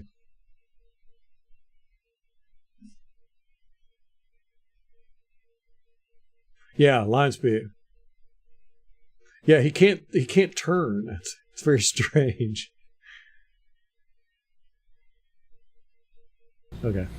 He fought his tail off. I thought everybody fought their tails off tonight. The effort wasn't our problem. We hung together. We were tough. We clawed. We scratched. We fought our way back in there. Buffalo did a good job. You got to give them credit. Josh did a good job. Sean did a good job defensively in some things. But we were right there. And a few plays here or there, a few penalties here or there. We feel like we can get better from there. He keeps bringing up those penalties, man. What's going to be your message to the team after this one? Our message was we fought our tails off, and we understand how hard we fought, but we keep making small things, small mistakes that cost us ball games. But I don't believe for one bit anybody in that locker room believes we can't win ball games if we clean up the small things, because we will fight against anybody. After you lose 3 in a row in 2 and 4 days, how do you turn this around? How do you keep this from snowballing the wrong way? It won't snowball. We got a lot of leaders in that locker room, a lot of leaders on the coaching staff. We have faith. We understand how tough we play. We just got to play smarter. The ground game, it seemed like maybe that was a little bit more of an improvement over what we've seen the last few weeks. I know Chris Godwin's end around kind of maybe sparked a little bit of that too, but just your thoughts on how that looked. It's a work in progress. There were a few things there. Obviously, when you fall behind, it takes some things away. But it was a work in progress. We just got to keep working at it.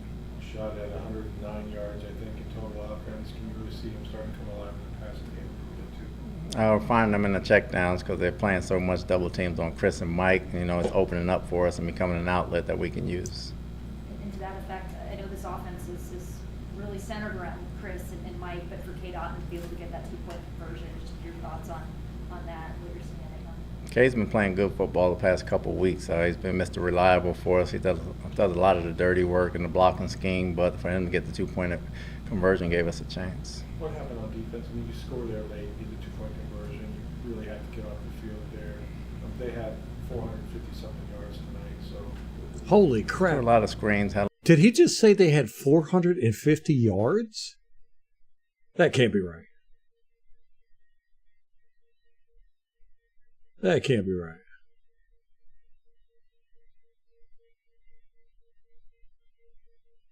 Let me check that out. I must not have heard that right. He had 324 yards passing, Allen did. Holy crap.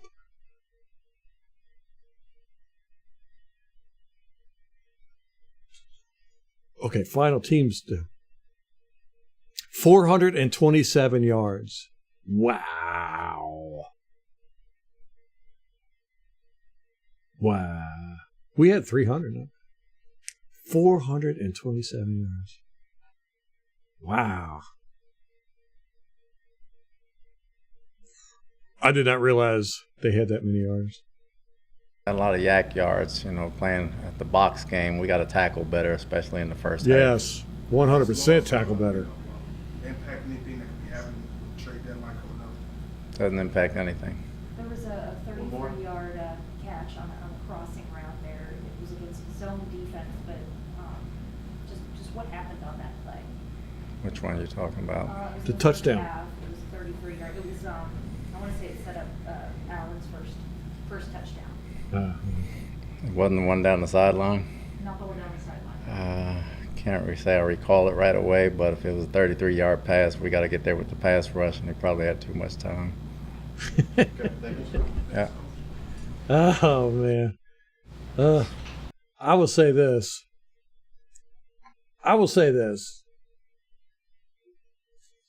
I don't like Todd Bowles at press conferences because you don't get a lot out of them. But that one was probably, he's a little bit more open than he normally is.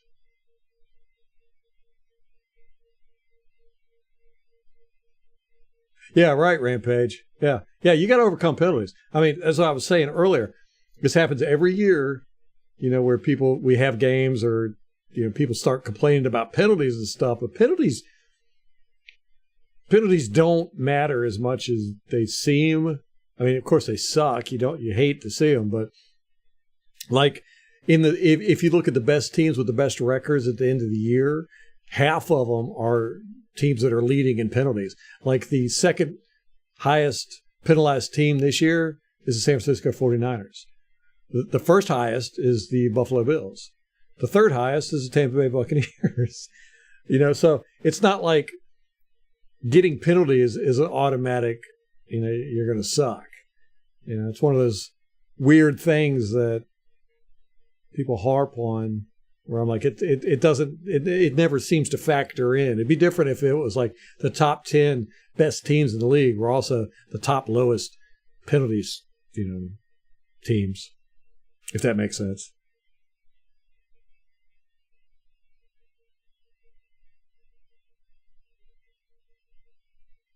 Yeah, change Devin to edge. That would be a good idea. Because he's strong as an ox. I mean, he's strong. And he's fast. Can't cover for crap. I bet if you looked at his stats on passes defended, it'd be atrocious.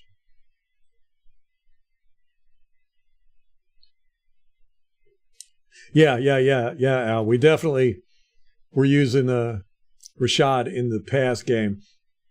But again, that goes right back to last year. That's exactly what we did last year. We are turning into last year's team.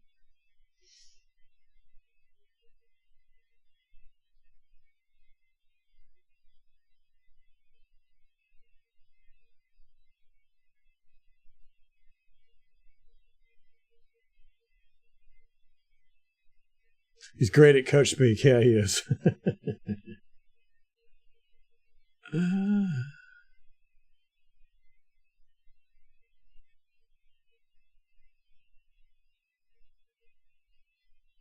Yeah, they were moving us on Will. It's been that way for 3 games straight. Atlanta did the same thing. It's just like whatever they wanted to do, they were able to do it.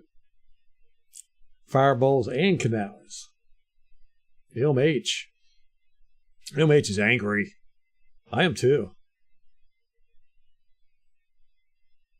Oh, Al, you won the score predictions again.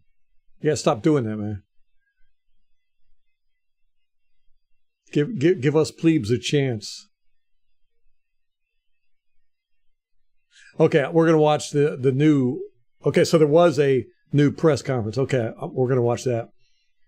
That's what I wanted to. Let's see, where is it? Okay, here it is.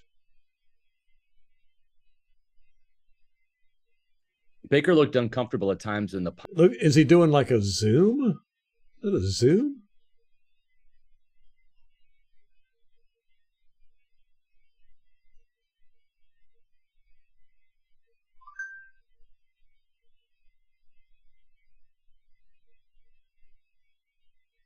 Yeah, you won again now.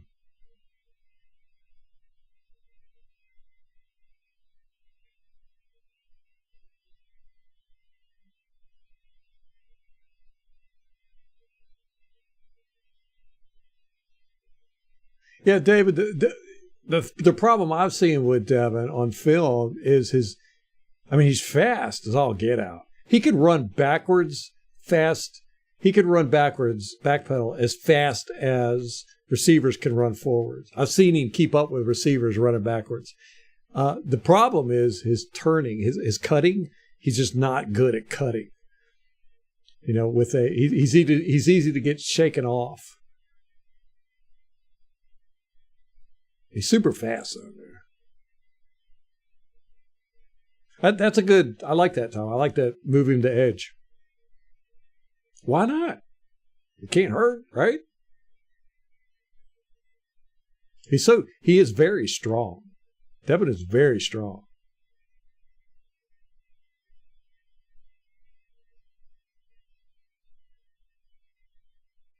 Squattish? What does squattish mean? UK? Squattish.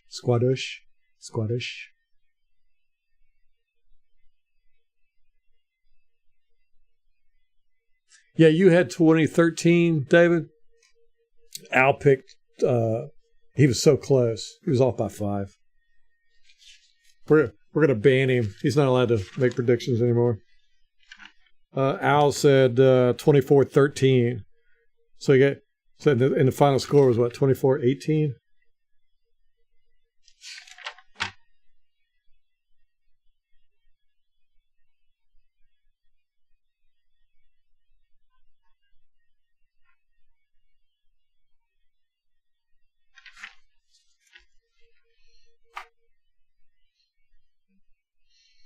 Yeah.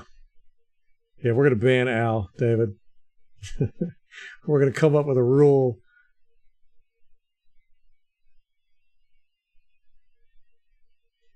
Bucks need to go find Mike Clinton. Oh, okay. You crack me up, man.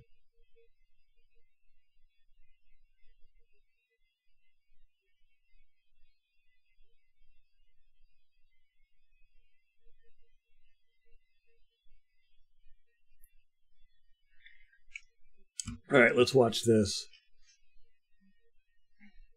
This is the press conference from 9 hours ago. Baker looked uncomfortable at times in the pocket. Okay, he's on Zoom, so now we can hear the reporters. It's interesting. Somebody was saying that the reporters go after him a little bit harder here. I wonder if it's because he's not in the same room with them. They're not as intimidated. Okay. What happened to the rollouts and bootlegs that we saw earlier in the season that were supposed to be a staple in this offense and designed to get Baker out of the pocket with eyes downfield? Yes, right, Al? We talked about this. I mean, we're not doing it at all now.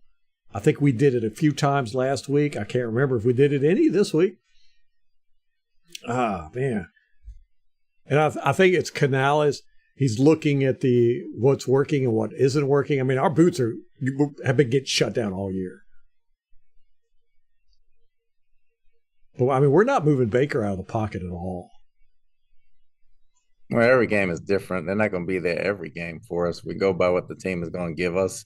Going into the ball game, they were rushing for it. It was good for him to sit back in the pocket. When they didn't really send more than we could block, he had time to throw the football, so we were okay there. We just got to get open down the field, and then we got to sustain longer. But the plays getting out of the backfield, you can see going up the field, going into the game, they were pretty fast on the outside, so we dropped them back a little more. And also, Ryan Neal's given up a huge pass play for the third straight week, this time getting beat on the Dalton Kincaid 22-yard touchdown. Is it time to consider replacing him with D. Delaney, who played pretty well against the Saints in place of Neal? Okay, who is this asking questions? They've asked 2 in a row. Does anybody know who this is? Good questions. Scott Reynolds? Okay. It does sound like Scott Reynolds. He normally doesn't get the first questions. It's been Greg Allman recently, because now Greg works for, who's he working for? He left the Athletic. He's working for Sports Illustrated or ESPN or Fox. I think he's working for Fox. So he's the big dog in the house now. It used to be the guy from Tampa Bay Times. But then when he pulled that stunt with Antonio Brown, they kind of pushed it. For a few weeks, they made him the last reporter to ask a question. Rick Stroud.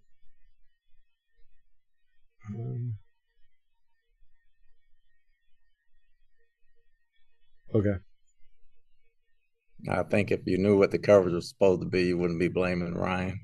Well, tell us who to blame. Can you elaborate on that? Thank you. We talk about everything in the meetings. We handled it. Okay. Thanks, Coach. What kind of answer is that? Horrible answer. We're going to look on the all 22. We're going to figure it out ourselves. Yeah, Scott Reynolds. Those were good questions. Yep. Greg Allman. There's Greg. Sorry about that, Coach. I know it can be hard to see flags thrown on Hail Mary plays in general. When you look at that play at the end of the game last night, is it something where you have any Okay, you're killing me. expectation of a flag? Would you like to have seen a flag there? I mean, they're all like that at the end of the ball game. When the ball's in the air, you're not really looking for flags. The defense is trying to box out. The offense is trying to get position. Very rarely are you going to see a flag on that play. You know, you either make the catch and get it up in the air and get a tip ball, or you don't. If you can take us through the sequence of events in pregame in terms of when you guys knew that Vita Vea wasn't going to be able to go, and then also when Logan Hall hurt himself, and when, I mean, obviously this is not the kind of game you want to spot two defensive linemen or most of two defensive linemen against. Just how that came out before the game. Well, Vita warmed up. He was fine straight ahead, but he had problems going side to side, and the groin gave him problems, so we had to keep him out. Logan had to fight through it. He was kind of sore before the game. He wanted to play. Surprised he went as long as he did before he went out in the fourth quarter. So we kind of knew that both guys were nicked up, and we had our other guys ready to go. Thank you. We'll go to JC Allen. If any media have questions, please raise your hand. Can you open the door? Coach, when you look at it, Ryan Neal, some of his struggles, it seems like he's better suited to play in the box, just seeing what he did last year. And I know you like to get Antoine Winfield down there, and that puts Neal back at free safety. Has that been part of any of his struggles, is just kind of not playing him where he excels at? He is better in the box, but we're not giving him anything that he can't excel at when we put him back there. We're not asking him to do anything difficult from that aspect. We just got to read our keys better all the way around. And as far as sticking with the secondary. Now, see, this is one of the things I loved about Bruce Arians, and I think this is something that coaches should do. Cutter was like this. Raheem Morris was like this. Shiana was like this. When a player messes up, you call him out. You know, Arians was the best. He was a master at it. You know, he used the media to keep players in line. You know, he would tell you if a player messed up, he was going to say it.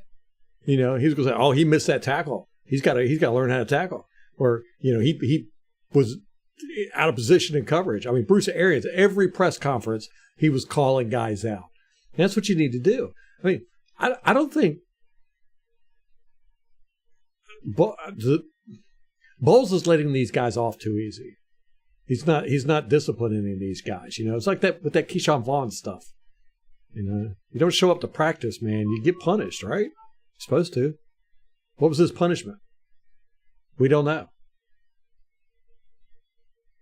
Carlton Davis and Jamel Dean, they're two of the better man cover cornerbacks in the league with their ability to be physical at the line of accountability is important. Run and play really tight coverage. But it seems like they're playing a lot of zone week in and week out and not doing what they do best. Is there a concentrated effort to kind of put them in positions where they can fully utilize their skill set to their maximum potential?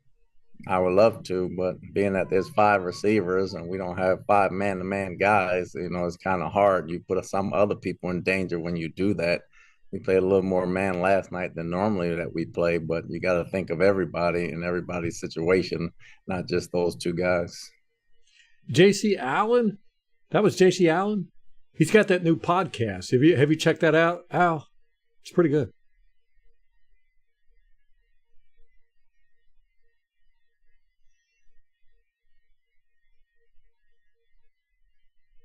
JC Allen got in trouble for asking a question. I thought that he was, how's he got a media pass?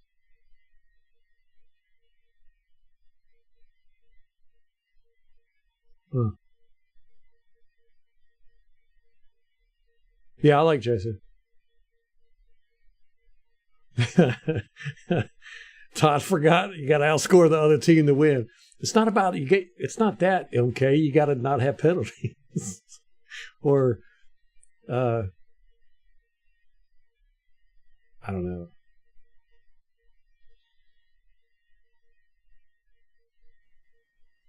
Thanks. Scott Reynolds. Scott getting the third question. Coach, Joe Tryon-Shoyinka looked a little bit invisible Yeah, out there as a I pass agree with you, rusher Trevor. last night. Your pass rush didn't get home nearly as often as you wanted to. When you looked at the film, what did you see across the board from your pass rush last night? We didn't get much pressure at all. I thought across the board we struggled a little bit, and we got to have better from all the way around, from outside to inside. Joey Well, Knight. we all know that. Yeah, Todd, 100%. can you hear me all right? Yep, I'm good. It looked like Tristan was really fighting through something last night. How did he seem afterward? Any update on him? He's sore. He hadn't come in yet, so I don't have an update on him yet. We'll evaluate him once he comes in and see where he's at. What do you mean he hasn't come in yet? Jenna Lane. Hey, Coach, thanks for doing this. When you go back and look at the film, I know we talked about it a little bit last night, but Mike Evans not being really targeted until very late in the game there. And I know Baker had said that tempo was kind of a reason for that. Is there thought to doing more of those up-tempo plays? I know it's hard to do that when you're in an opposing environment, but just has there been any more thought to kind of doing that? Or I guess what jumped out at you when you looked at the tape as to why it was so difficult for Evans to be more involved?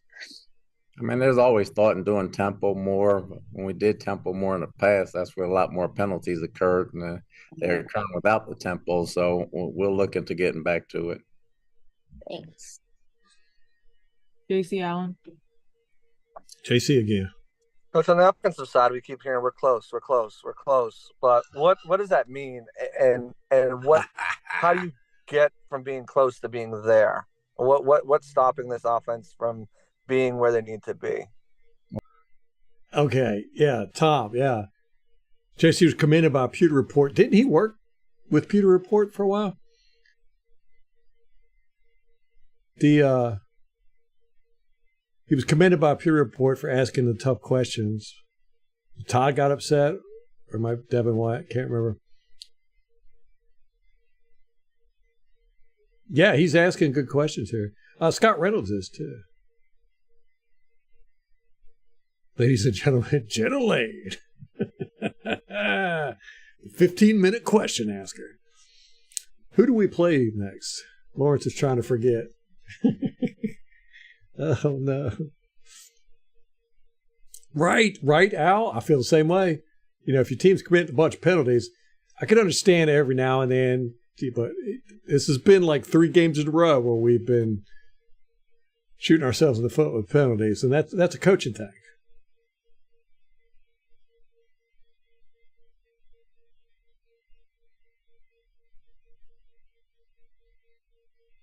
Text AD, what's up?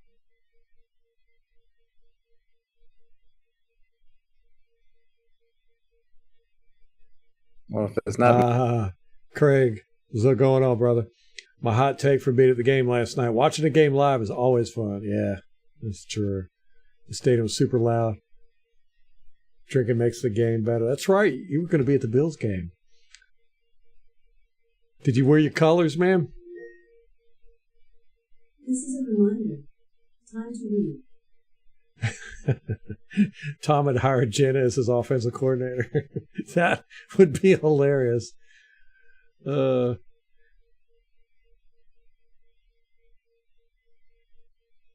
quitting on Todd. Me too, man.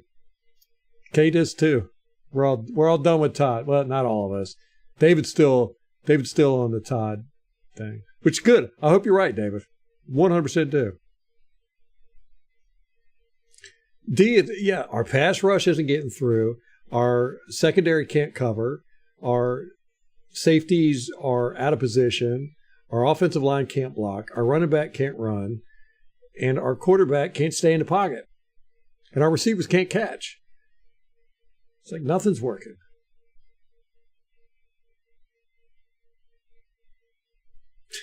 You wish you had a podcast so you couldn't listen to it. People are cruel.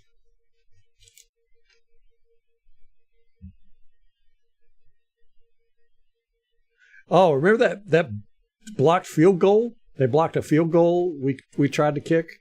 That was Cody Mock. It was Cody Mock that let his guy block that field goal.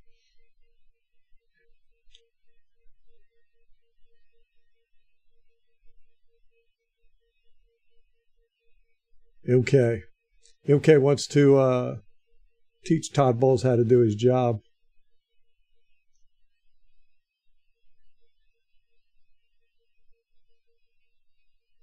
So that's why the penalties happen, because of tempo?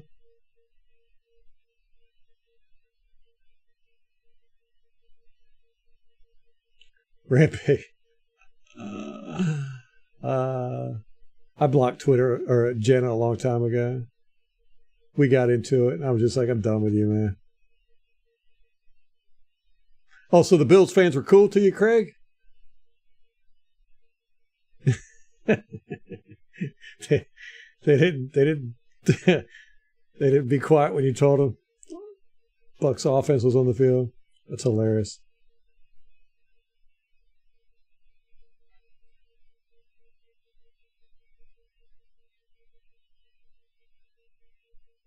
Missing the block here or there, then it's a penalty here or there. So you gotta clean them up together. It's just got to be clicking on all cylinders. When we get all our blocks, we get penalties. When we don't get penalties, we don't get all our blocks here and there. So if last week it was one thing, this week it's another thing. So we just got to keep chopping at it and get better at it. And that's as best as those can be, if everything clicks at the same time. Baker, obviously, in the offense, fought hard to get themselves back into position to win. But other than his fight and his grit, what did you see out of him last night? It looks like He's talking about Mayfield. Throws that he missed. Obviously, it's a team game, so things are affecting that other than just him. But it looks like there's some, week in, week out, there's some things that he's just not seeing, and that he's late on. That he's missing throws. What do you do to turn that around and get him back on the right track as well? Well, he's doing his part. He's doing everything he can to try to make plays. Sometimes it's him, sometimes it's not. It's an offense as a whole. It's like you said, it's a whole entire offensive thing. It's not just laid on Baker. It's not laid on Baker. Everybody's got to execute and everybody's got to do their job. Thanks, Chris. Greg. Speaking of everybody doing their job, remember we were backed up on the end zone for, I think it was the first of the 4 times. Might have been the second time. And Canales, our great punter, kicked that punt. It was like a line drive. It only went like 40 yards. And then the guy got the ball. We missed like 5 tackles on him. And he brought the ball back to like the 25 or something. It was like, that's just, everything is wrong. When Canales is messing up, when Tristan Wirfs is messing up, when everybody is messing up,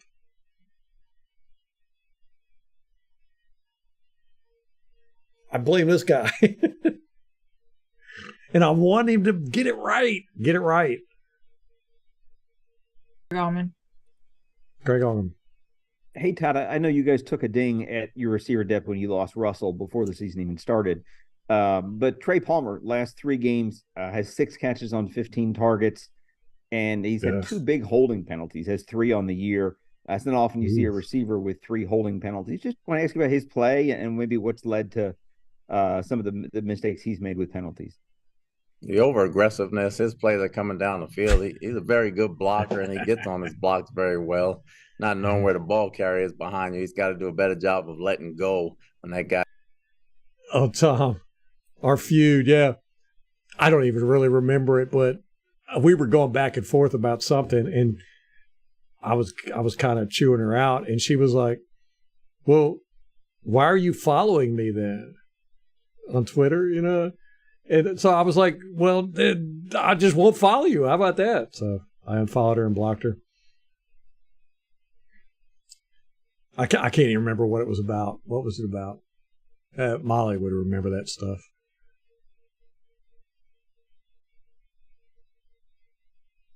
Guy comes outside when he feels that DB moving that way.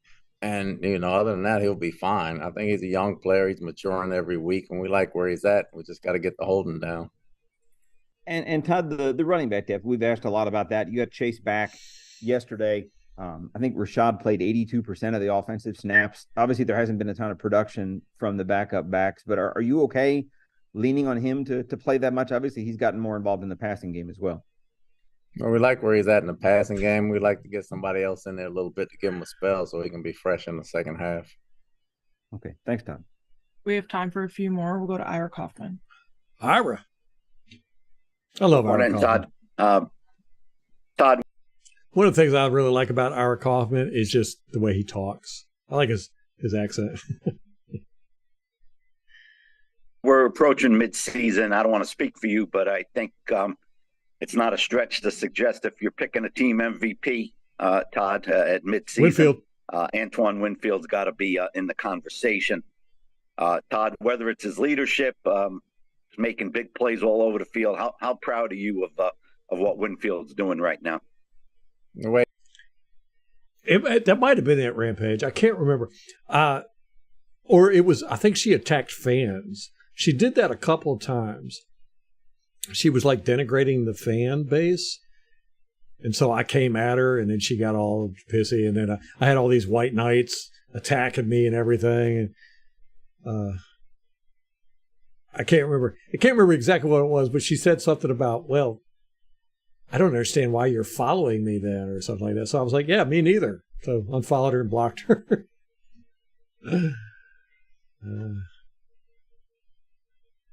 I just realized that I wasn't getting anything, no good Buccaneer stuff from her. The way he's playing right now is unbelievable, for being so young of a player. He's still early in his career. The things he's doing right now is kind of like a 7th, 8th year player that's doing it, that's been around for a while. Yeah. Energy. No, he came in his first year, Winfield's first year. I was blown away watching him play safety. I was like, he's acting like a veteran. Yeah, just like right away, he just knew what to do and how to play veteran and play safety. And that's not the easiest position in the world to play. He has the freshness he brings to work every day and out on the field is just unbelievable. Is that a testament, Todd, to his skills, intelligence, or combination? All of it. Combination of all skills, intelligence, upbringing, football background, all the coaches he had over his career. I think it's a testament to everybody that helped him along the way. Thanks, Todd. Last two, we'll go Jenna and then Joy Knight. Hey, Coach, this defense has shown certainly what it's capable of. Here we go. Red zone defense in the NFL, but third down continues to kind of be a little bit of an issue there. Just what jumps out at you on tape as to why some of these third downs, third and long, has been a problem? Not executing the blitz and sometimes not executing the coverage goes hand in hand. We can't rush the passer without covering. We can't cover without rushing the passer. When one is good, the other one breaks down. When the other one's good, something else breaks down. We got to be on the same page, and we got to communicate there. Yeah. Last question, 100%. Joy Knight. Joey. Todd, I know those Hail Marys can be a crapshoot, and I'm sure you practice them. Did everybody do what they were supposed to do on that last Hail Mary? Was that as good as you could have expected? Other than catch the ball, yeah. I mean, we got a shot at the end zone. Everybody was there. It's one of them things. The ball bounces the right way. It didn't happen that way. All right, that's all we have time for. Thanks, Coach. Ball bounces the right way. Or, receiver turns around and looks for it. That would have helped.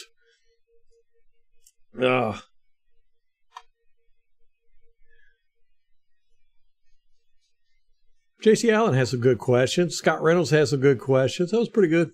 Pretty good press conference. Is Canales given one? Baker Mayfield is given one. Ooh, Mr. Bucks Nation says, why is it time for a change for the Tampa Bay Buccaneers? He's got 2 videos out. I have to watch them.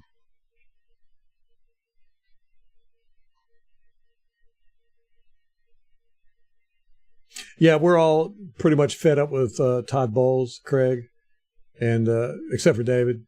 David's still good with Bowles.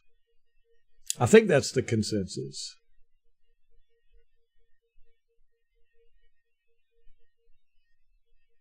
Yeah, we need to Keyshawn Vaughn doesn't need to get any more touches.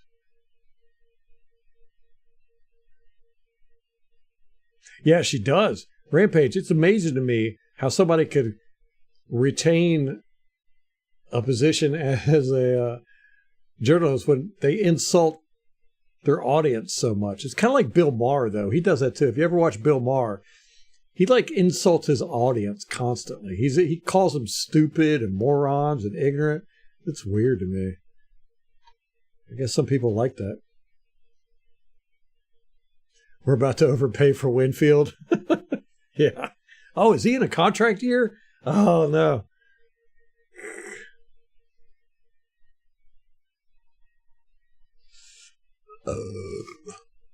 Yeah, Tom. I try not to do that anymore. You know, going after people on the internet. Molly gets a little freaked out when I do it.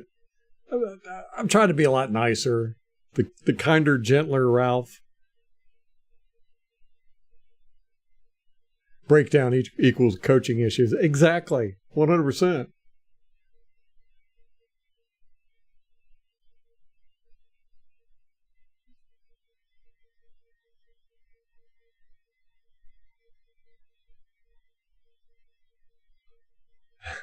Al likes the long-winded questions.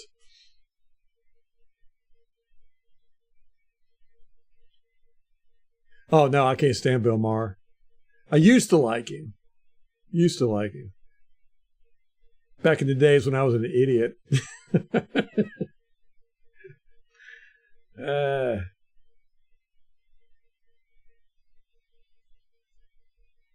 Yeah, David. Yeah. Hey, you know, I mean, I want your mindset. I really do. You know, because I think I'm coming at it too emotionally. I know I get biased. I can't see things rightly. Can't see things right. And so I'm going to latch on to how you're thinking and go with it.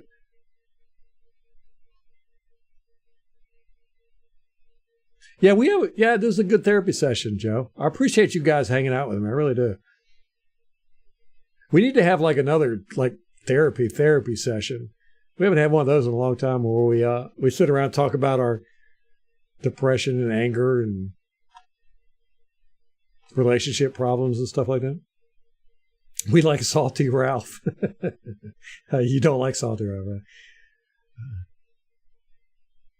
Ralph's getting soft. Yeah, I know, man. You know, getting older. I can't keep up with the young bucks. I got kids. I know, right? She works for ESPN. Say no more. I haven't watched ESPN in probably 20 years. I can't stand that channel. I hate it. They used to be so great too, man. Remember they had the Sports Center and all they were so funny. They quit the funny. It was all just talking heads, talking about silly stuff all the time.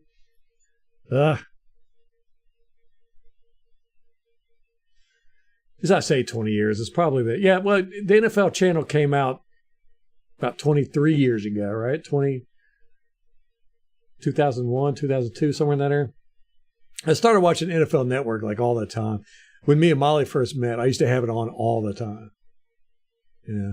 I don't even watch that much anymore. But I stopped watching ESPN when the NFL Network came out.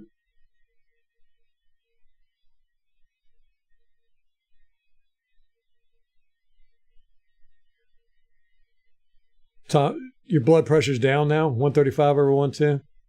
Is that good? I don't know. I can't ever keep track.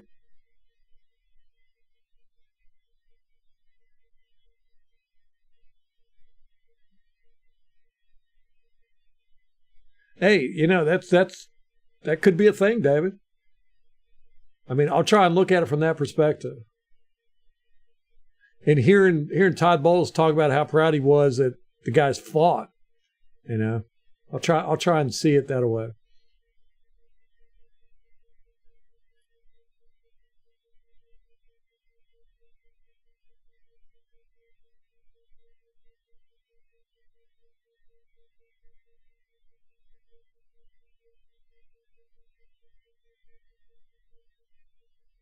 Chris Berman, yeah. Especially when he'd talk about Allstott. That was great. Rumbling, bumbling. The A-train. Yeah, same here, Tom. I don't like politics mixed in with my sports. I like politics, I really do. But I don't like politics mixed in with everything, you know? Politics in my movies, my books, my sports. You know? I don't want to go to a wedding and have somebody talk about politics. We had a funeral a couple years ago, and the guy got up and gave a speech, you know, during the funeral, you know, at the funeral about people give up and they'll talk. And he started talking about politics. I was like, I don't want politics at a funeral. It's like politics is everywhere now.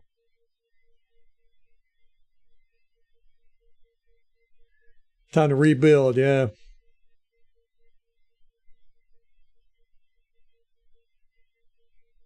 Oh, 135 over 110 is awful. I don't know, David. I can't keep track of all that stuff.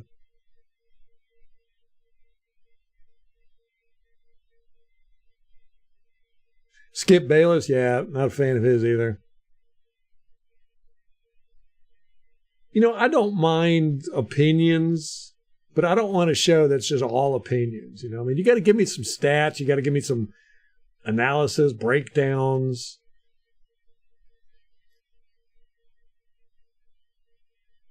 It seems like Skip Bayless is just... It's kind of like the Rich Eisen show, too. I don't like the Rich Eisen show, which I loved Rich Eisen when he was at SportsCenter. But, you know, they just kind of tell stories and give opinions, you know. I'm like, I got my own opinions. Oh, God, I know. First Take. Ugh. Is that perfect blood pressure, 120 over 80? I don't know. I don't know if I've ever had my blood pressure taken, to be honest. If I did, I didn't know what they could tell me anything. Oh, your blood pressure is A over Z squared. I'd be like, oh, okay.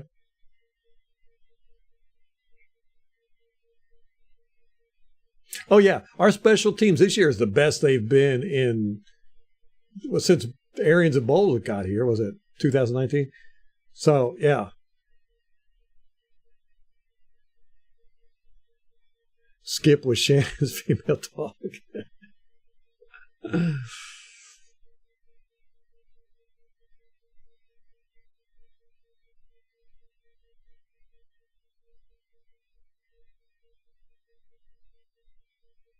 Baker not seen the middle of the field? Yeah. Yeah, who was that, Kate? Or Dee's always talking about that. I never really thought about it. I'll be right back. Y'all talk amongst yourself, please.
Okay, I'm back.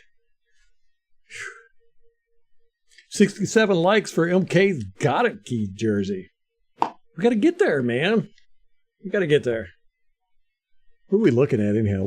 How are we doing on likes, guys? What? 18? Those are rookie numbers.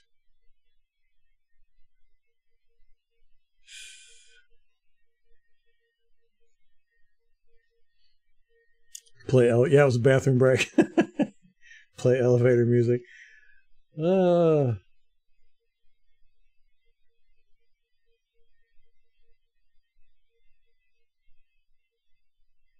Colin Cow, yeah.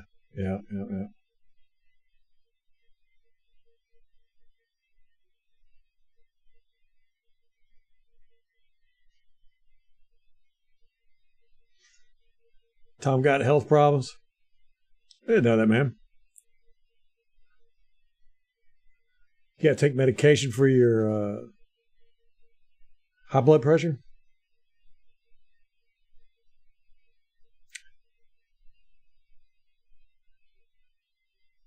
Watching the World Series, pulling for the Snakes.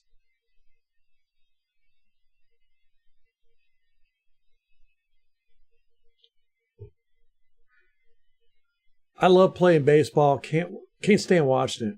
I really love the culture and the history behind baseball, all the crazy stuff, the bat tossing and just all that stuff is really, really fun. But I really have a hard time watching baseball.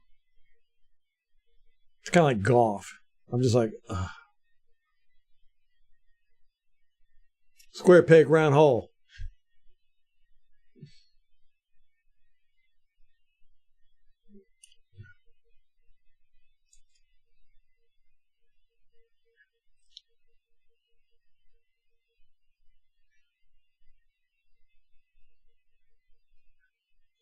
I really wish we had a Dave Canales press conference. He's doing fewer and fewer.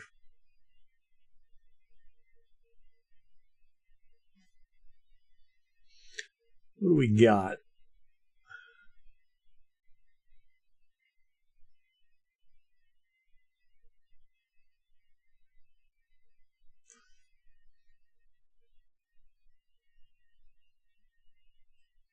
Pewter Report is saying Anton Winfield is going to get screwed.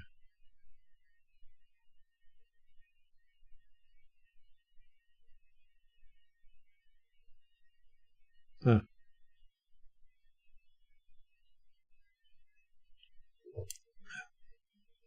Here are all the titles of some videos out there. Can the Buccaneers offense be fixed?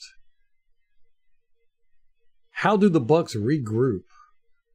Why the Buccaneers have a penalty and discipline issue?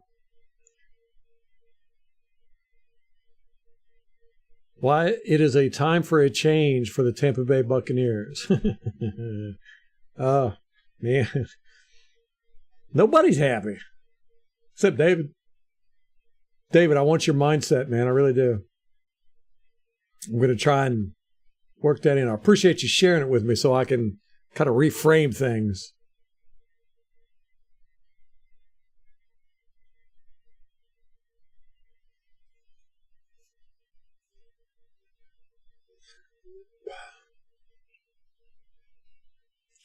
Ooh, oatmeal and pomegranate juice. Rampage, what are you trying to do over there?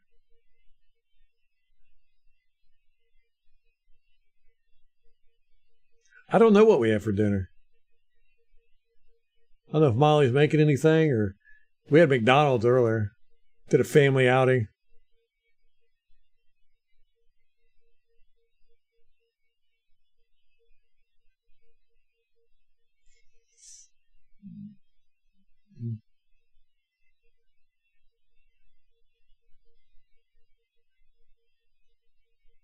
I used to like going to see the Tidewater Tides, MH. But I love watching baseball live. I mean, that's fun.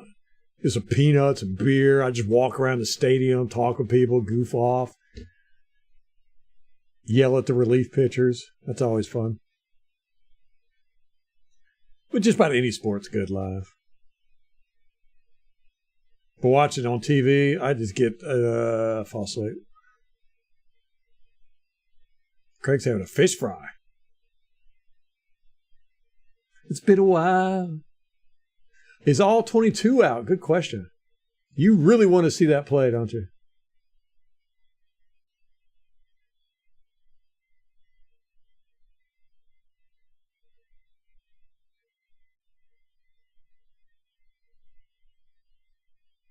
.223, the 3rd and 5 in the 4th quarter, right? Nope. You would think they only have one game to do, that they would be able to get it out.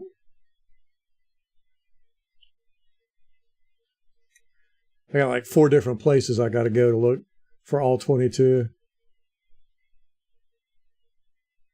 Oh, I shouldn't say that, should I?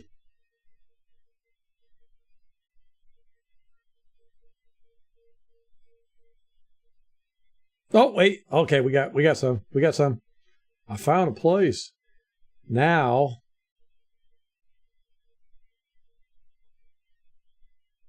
I just got to find the play.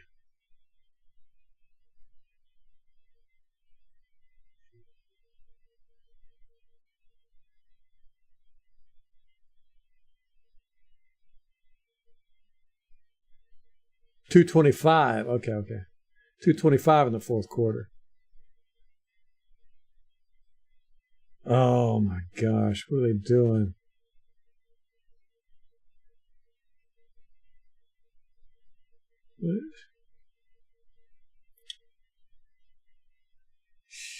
Okay, it's not coming up.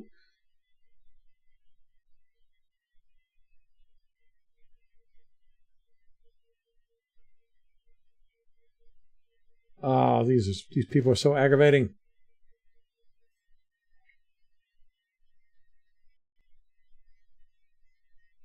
It's showing it. Oh, wait. I think I got it.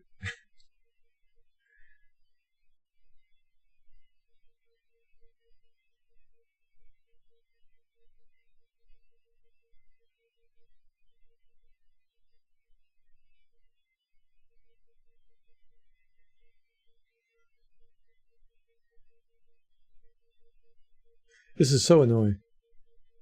They don't make it easy.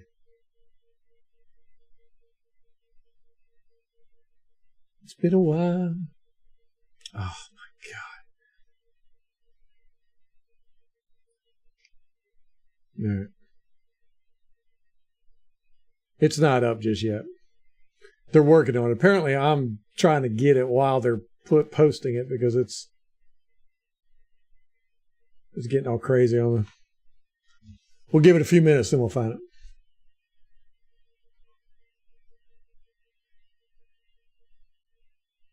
Publix yet? No. With the McDonald's. I know, Tom. I got to get that Publix subs, man. But it's a collaborative effort. See, we got so many people in the family who, when we go out to eat, it's like, I want this, I want that. I just need to put my foot down. We're going to Publix. If they had like toys at Publix, get the kids to go.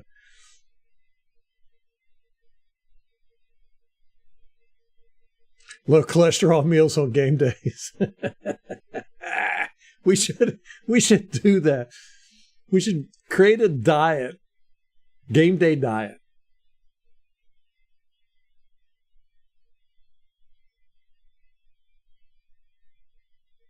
Oh yeah, Rampage. Yeah, I'll eat a half pizza easy. I ate a whole large one time. Almost killed myself.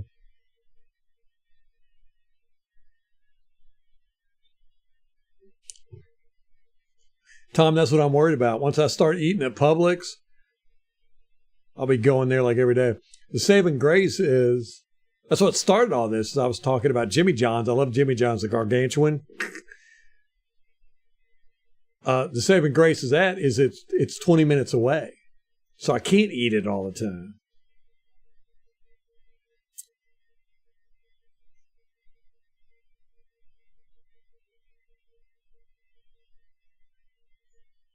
Yeah, Al with those punts, yeah, great.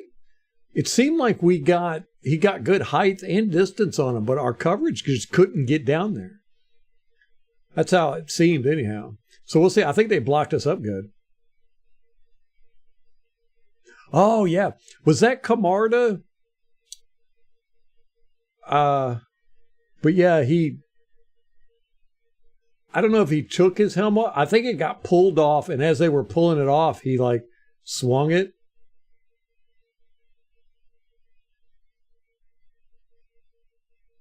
I guess that was Camarda. Number 5. But yeah, people are acting like he should have been penalized for that. I mean, I think it looked to me like it was pulled off. He didn't pull it off, and he went to grab it. And when he went to grab it, he instinctively pushed forward. And people are like, he was swinging his helmet at people. It's like, guy weighs like $150. He ain't swinging nothing. If he's gonna fight anybody, he needs to swing his helmet. Those guys would kill him.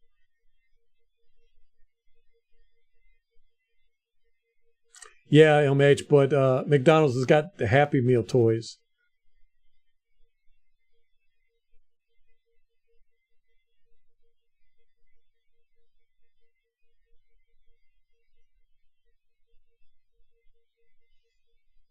Yeah, Al, I'm like that too, man. Once I get to eat good food, it's hard for me to stop, man. That's what I said with the gargantuans from Jimmy John's. I tell them every time I get one, I'm like, I'm only going to eat half. I'm only going to eat half. Maybe 20% of the time I don't. But generally, I just get just the whole thing. They're so good.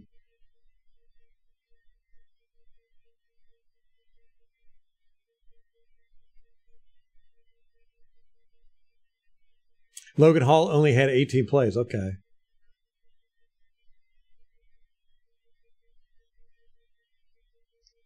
I don't know, Al. I disagree with you there. I think Logan Hall has done good this year.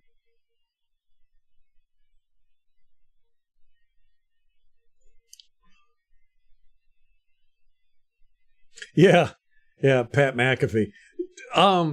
McCarta's very much in the mold of McAfee. I know they told him this year to stop going down there and trying to tackle, because last year he was like right up in the mix. He would kick the ball and he would run down there and get right up in there. He made quite a few tackles last year. And he was getting up in people's faces and stuff. I don't know if he's got, Pat McAfee attitude in him, or if it's a punter thing now because of Pat McAfee. It's like, they're like, I want to be like Pat McAfee. I don't know.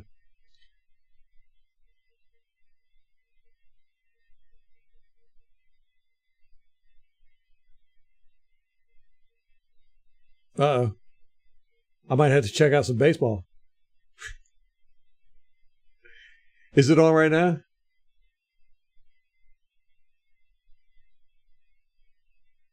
Ooh. Craig don't like Logan Hall either.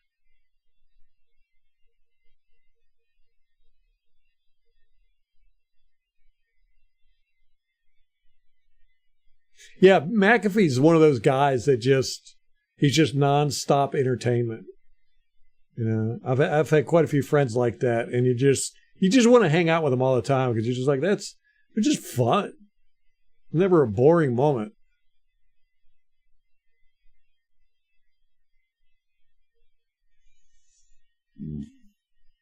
Mm.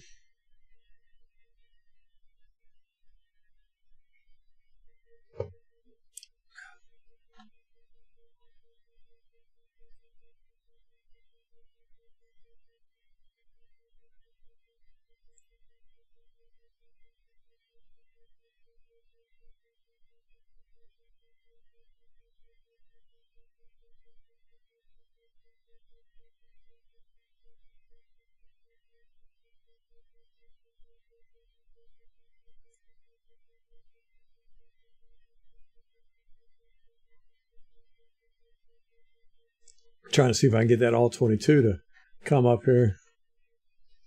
They're uploading it now.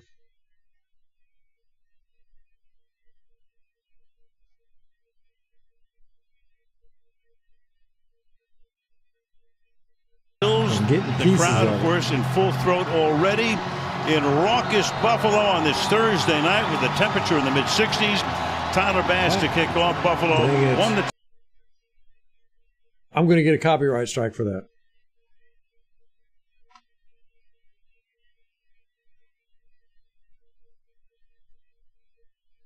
That's so annoying. Got to be so careful with all this mess. It's like work.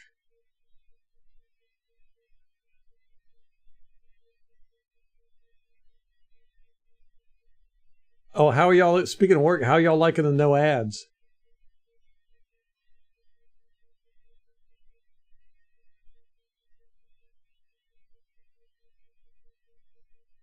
Yeah, man, I can't figure. Why are they doing this? They got the all 22, but you can't move around in it yet. It's all disjointed. Every time I pick a play, it keeps going back to the start. It's like they've only got the first half uploaded, or the first couple of plays uploaded.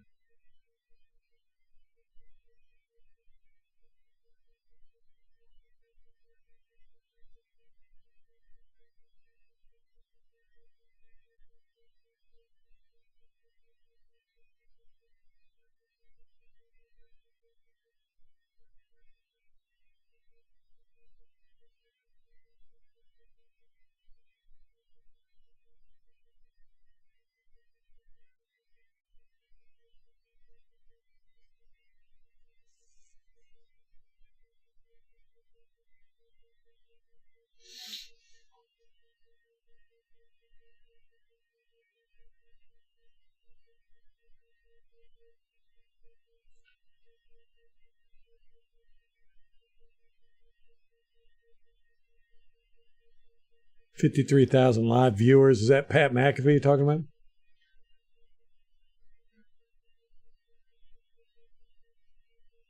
We got 19 live viewers. Woohoo! 53,000 to 19. We'll catch up. Yeah, Winfield is probably he'll probably be a Hall of Famer.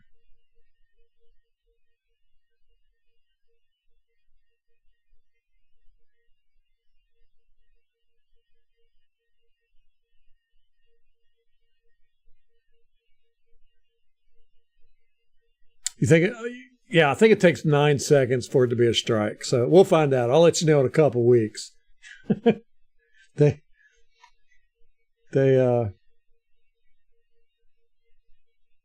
sometimes they're real slow with those copyright strikes.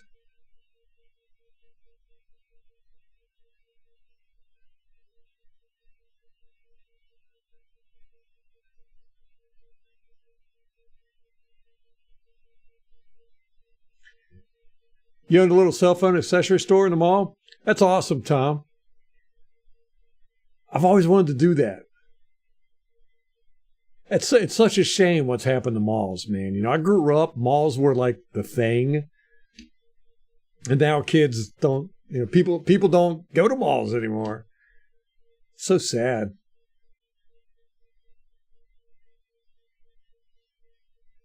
I've always wanted to have a shop in the mall.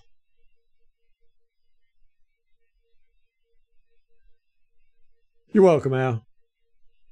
That's why we only have 19 viewers. I'm not getting promoted. I don't have the YouTube ain't making no money off of me.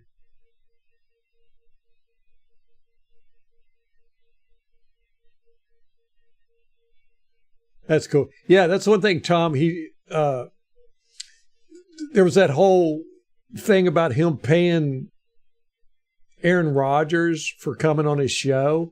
That somebody had written an article. I think it was like The Verge or some crap, making it out, you know, because like you're not allowed to, you know, accepting money is greed or some crap. You know, it's capitalism is evil, whatever. I don't know, but Pat McAfee was like, no, anytime I could give people money, I'd do it. If you're helping me, I am giving you money. And he went on this long tirade about, yeah, he's like, yes, I've paid Aaron Rodgers millions of dollars because Aaron Rodgers has helped my broadcast.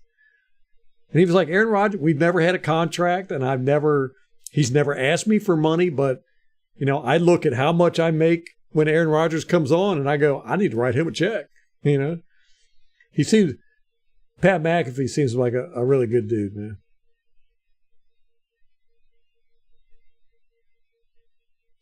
Oh, Queen, I don't know, man. Do we think Baker Mayfield is going to be the starting quarterback next year? I don't know. I don't know, man. There's a lot of things in between him being the starting quarterback next year and next year. You know, there's our draft position. I think if we end up with a below, if we don't win the division, I don't think he will be. And right now, I don't think we're going to win the division. Hey, San Antogato, what's up, brother?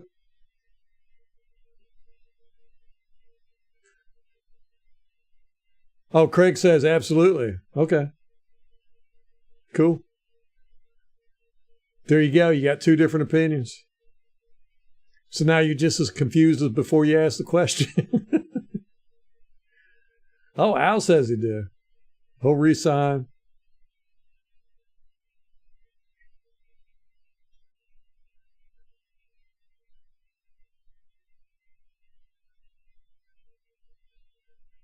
You out, David?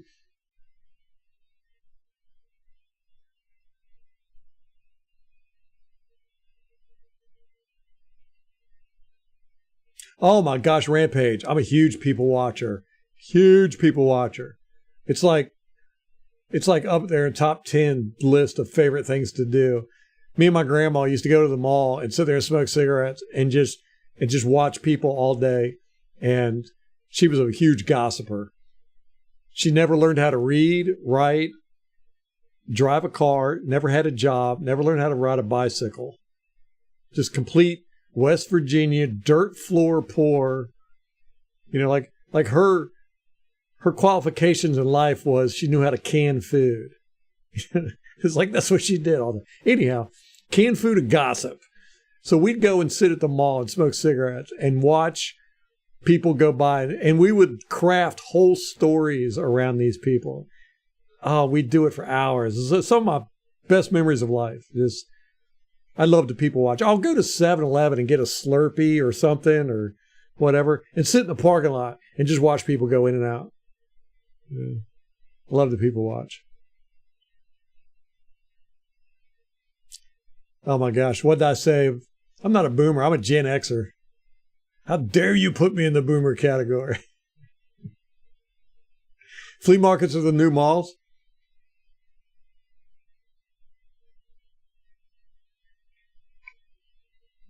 Yeah. Don't put us Gen Xers in boomer categories, man. It's the only time we get upset.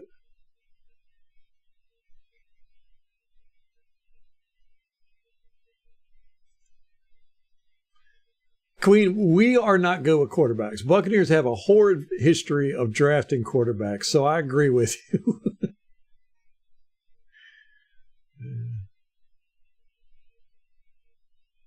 Yeah, I watch these videos at LMH. I watch these videos online about malls, you know, the sad abandoned malls or malls that have been turned into this or that and everything. And I get really depressed, man. Like, because where I grew up, we had quite a few malls. And now there's like 2 left. And one of them is about to go down. It's just so sad, man. I grew up at those malls.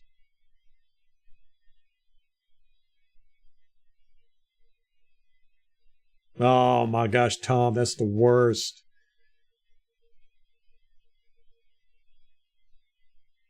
Man. No love lost for that mall, huh?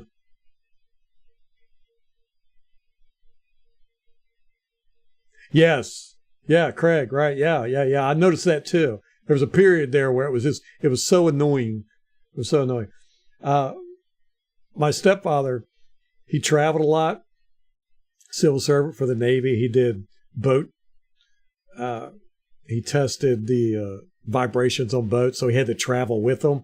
And he would go to a lot of Middle Eastern countries, and he always talked about it, how weird it was to go to the Middle Eastern countries, Egypt, Turkey, Saudi Arabia, all that good stuff, because everybody there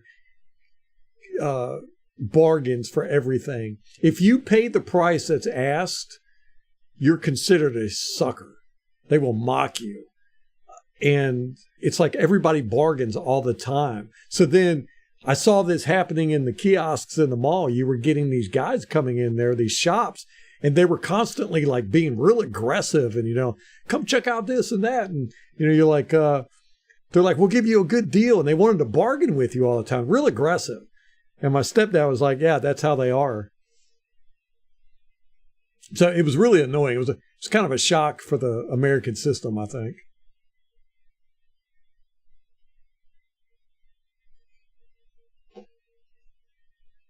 Yes, everyone had a cell phone thing. Yep.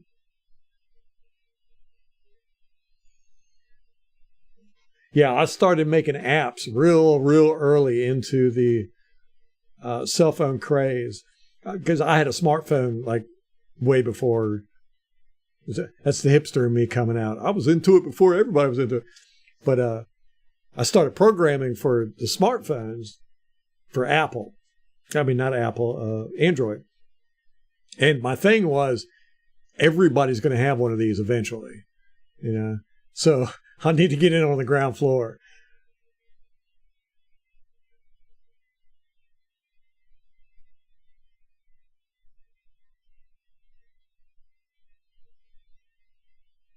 Oh, the people at Walmart, yeah.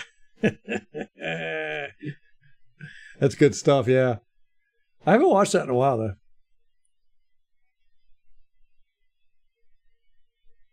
Yeah, the Middle Eastern, that whole culture is so different economically, in quite a few ways, but yeah, just the way they do business is so foreign.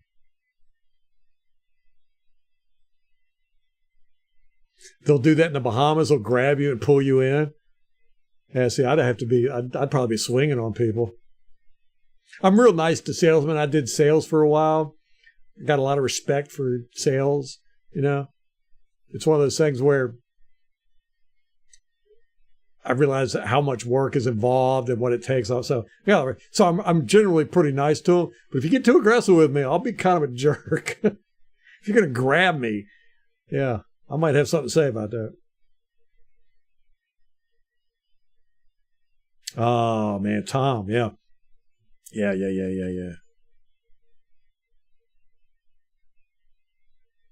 People at the mall, wouldn't that be a great one? Malls are dead, though, right?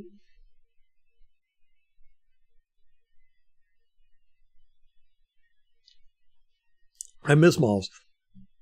I feel like anything social has kind of died, or it's on its way out. Like going to the movies, people rarely do that. Going to the malls, parks, we go to the parks and they're like, there's nobody there. God, I miss drive-in movies. I used to love drive-in movies. Even in the neighborhoods, used to be kids were in the neighborhoods all the time. You go into any neighborhood and there was like 50 kids running around like crazy, and bikes and all that good stuff. The dogs, used to be dogs everywhere. Now it's rare to see kids out riding their bikes together or doing anything, climbing trees, jumping over fences, doing dirt club fights with piles of dirt, running around with Nerf guns.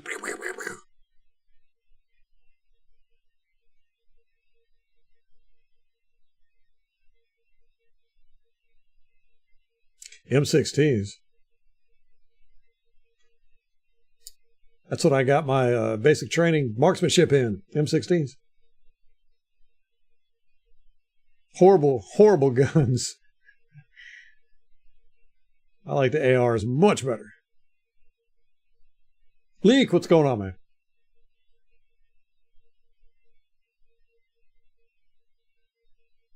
Yes.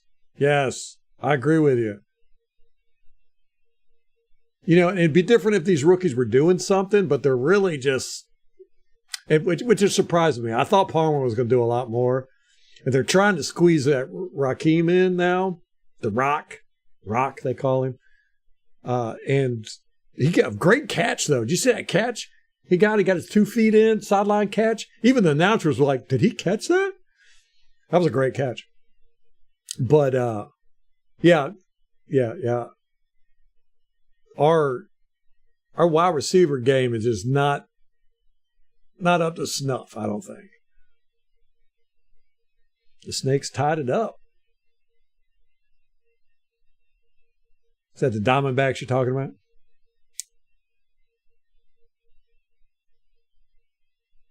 That's sad to hear, Tom, you know. The largest mall in the eastern United States. I do not know what mall that would be. Craig, Wally, yeah. In many different ways, I see us heading towards the Wally thing. Although I don't think we're going to make it to that level of technology.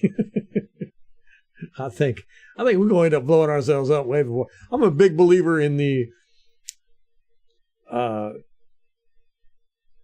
what's the name of it? Where you can't advance but so far before you end up civilization ends up destroying itself. Yeah. Somebody else say it. Yeah. I did the same thing, Al. I didn't start him on my flex. I started Rashad White on my flex. But I was worried. Evans wasn't doing anything until he got that touchdown. Then I was like, oh, thank you. Wiffle ball, yes. Wiffle ball, badminton, football. Remember that? What was that thing with the ball on the rope? And you'd bat it around and hit everybody in the face with it. Yep, came home at dark with street lights. When the street lights come on, that's when it was time to come home.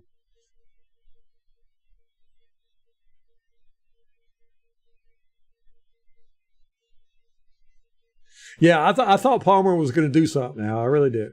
Well, y'all were here for it. You heard me talk about it. I thought he was going to be a playmaker. He seemed like he had that oomph. Then again, I was hoping Scotty Miller would be too, but it just didn't pan out.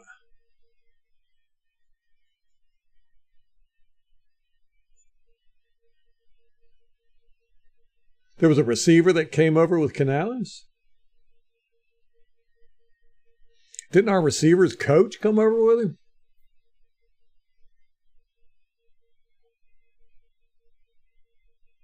Is it Cephas Johnson?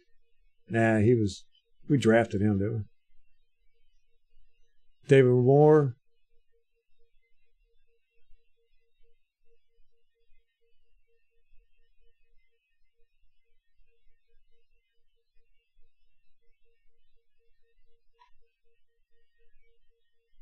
David Moore, okay. Gotcha. Yo Murphy, oh, I remember him. We're reminiscing now. Man, it's almost 9 o'clock. Dude, why are y'all keeping me on? I got a family. They're going to be mad at me.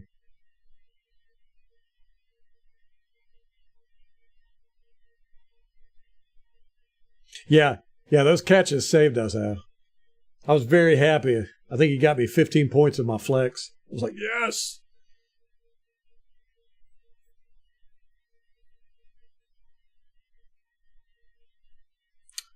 Really? My sister lived in the Bahamas. Or no, Bermuda. I always get the two confused. A lot of robberies in the Bahamas, huh?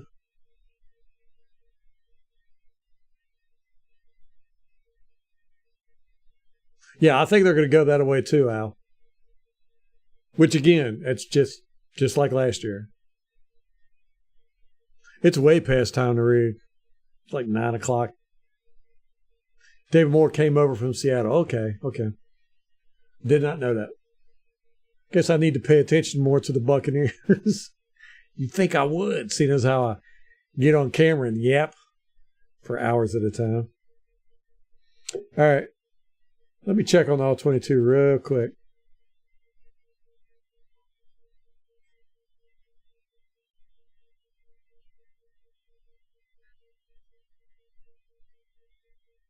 I appreciate you guys hanging out. I feel a lot better now. It feels good to just vent with you guys, you know?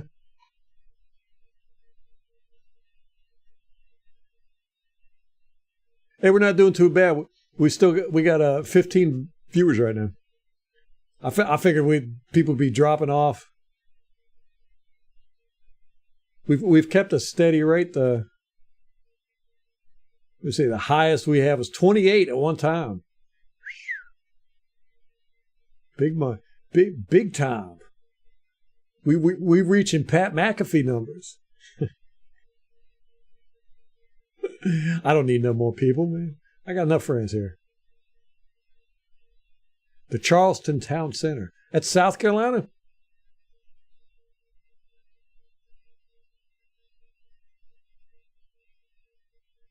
They had a waterfall. That's some mall stuff right there. Got a waterfall in the mall. The mall in my hometown, they used to have the nice water fountains and all that. And then it was open around 80, 81, something. And then, like in the mid-90s, they tore all that up, opened it out, put kiosks in there. And it went from being a beautiful mall with a bunch of greenery and water and all this stuff to just really just like an open-air flea market.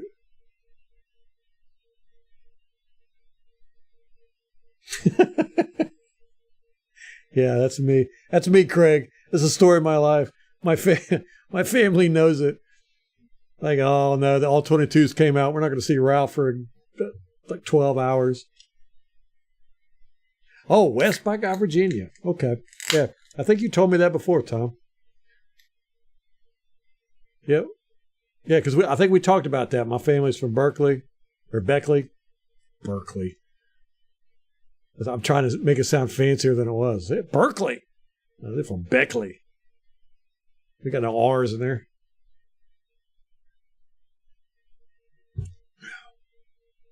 Yep. All 22 is not out yet. They're still uploading it, apparently. Because I'm getting pieces of it. All right. Let's knock this off, man. We'll do Monday. The good thing is we'll have all 22 for Monday. Bad news is it's going to be all 22 from that game Thursday night. Ugh.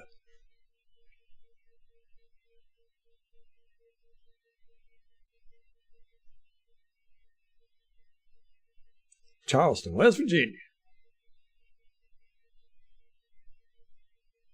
I like West Virginia, man. Appalachia. All right. Let's do this. Guys, I do appreciate you hanging out with me, and I appreciate y'all getting me on track, David. He left, but I do like his mindset on it. You're in Fort Myers, Florida now?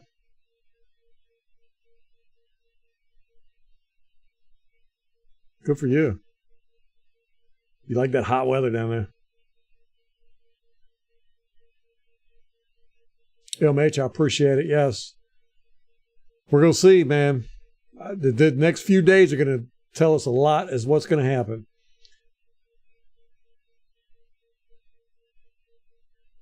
I don't think we're going to do any trades. I think Bowles is going to try and push through. Yeah, right, Craig. That's the hope. I love Florida. I just didn't like the weather and the bugs, or the scenery, or the people. No, I'm joking. I like the people.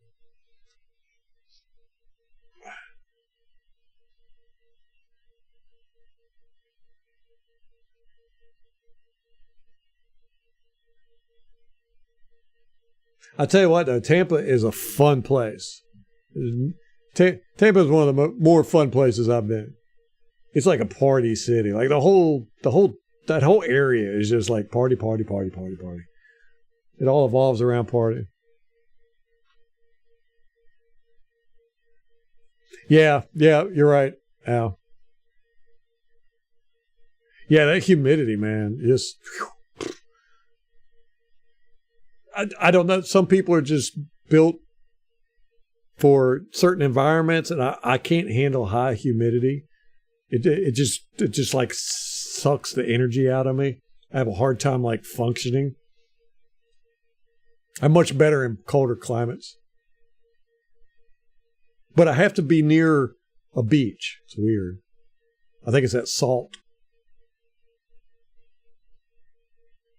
Yeah, we're doing that next year, Craig. We're going to, Rampage is having his girlfriend is graduating. So we're going to meet up.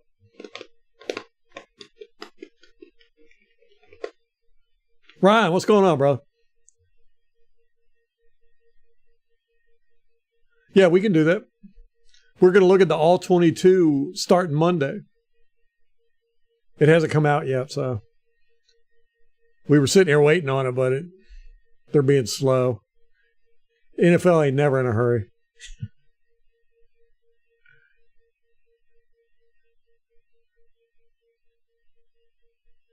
You ain't got no bugs there, Tom? Dude, I lived all over Florida. I never lived in South Florida. Never further than Tampa, really. Further south. That was about as far south as I went.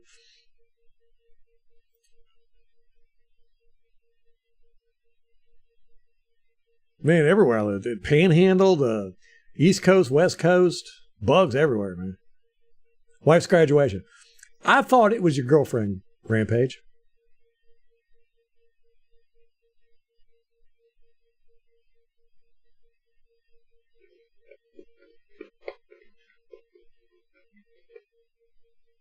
Sometime September next year. Yep.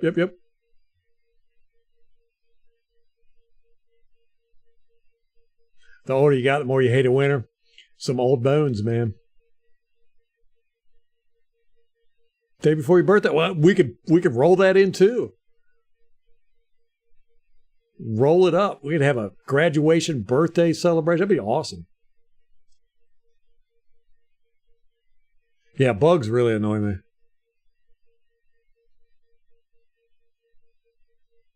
Hit me up on Twitter, Craig. We're trying to get it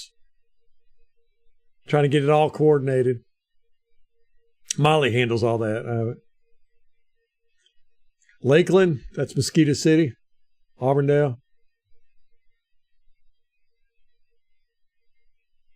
Oh, I got horrible ants here. Fire ant. I got every type of ant you can think of. All right, Al's got to poop. Let's knock this off. That's a good time. Guys, I appreciate it.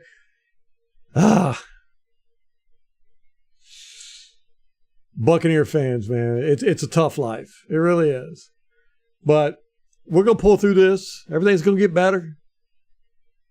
Football, man, this is how it works. We'll see you guys Monday at 6 p.m. Eastern Standard Time. We're going to go through this all 22 and do some cussing, and maybe we'll see some good stuff. I don't know. But until then, next time, guys, go Bucs.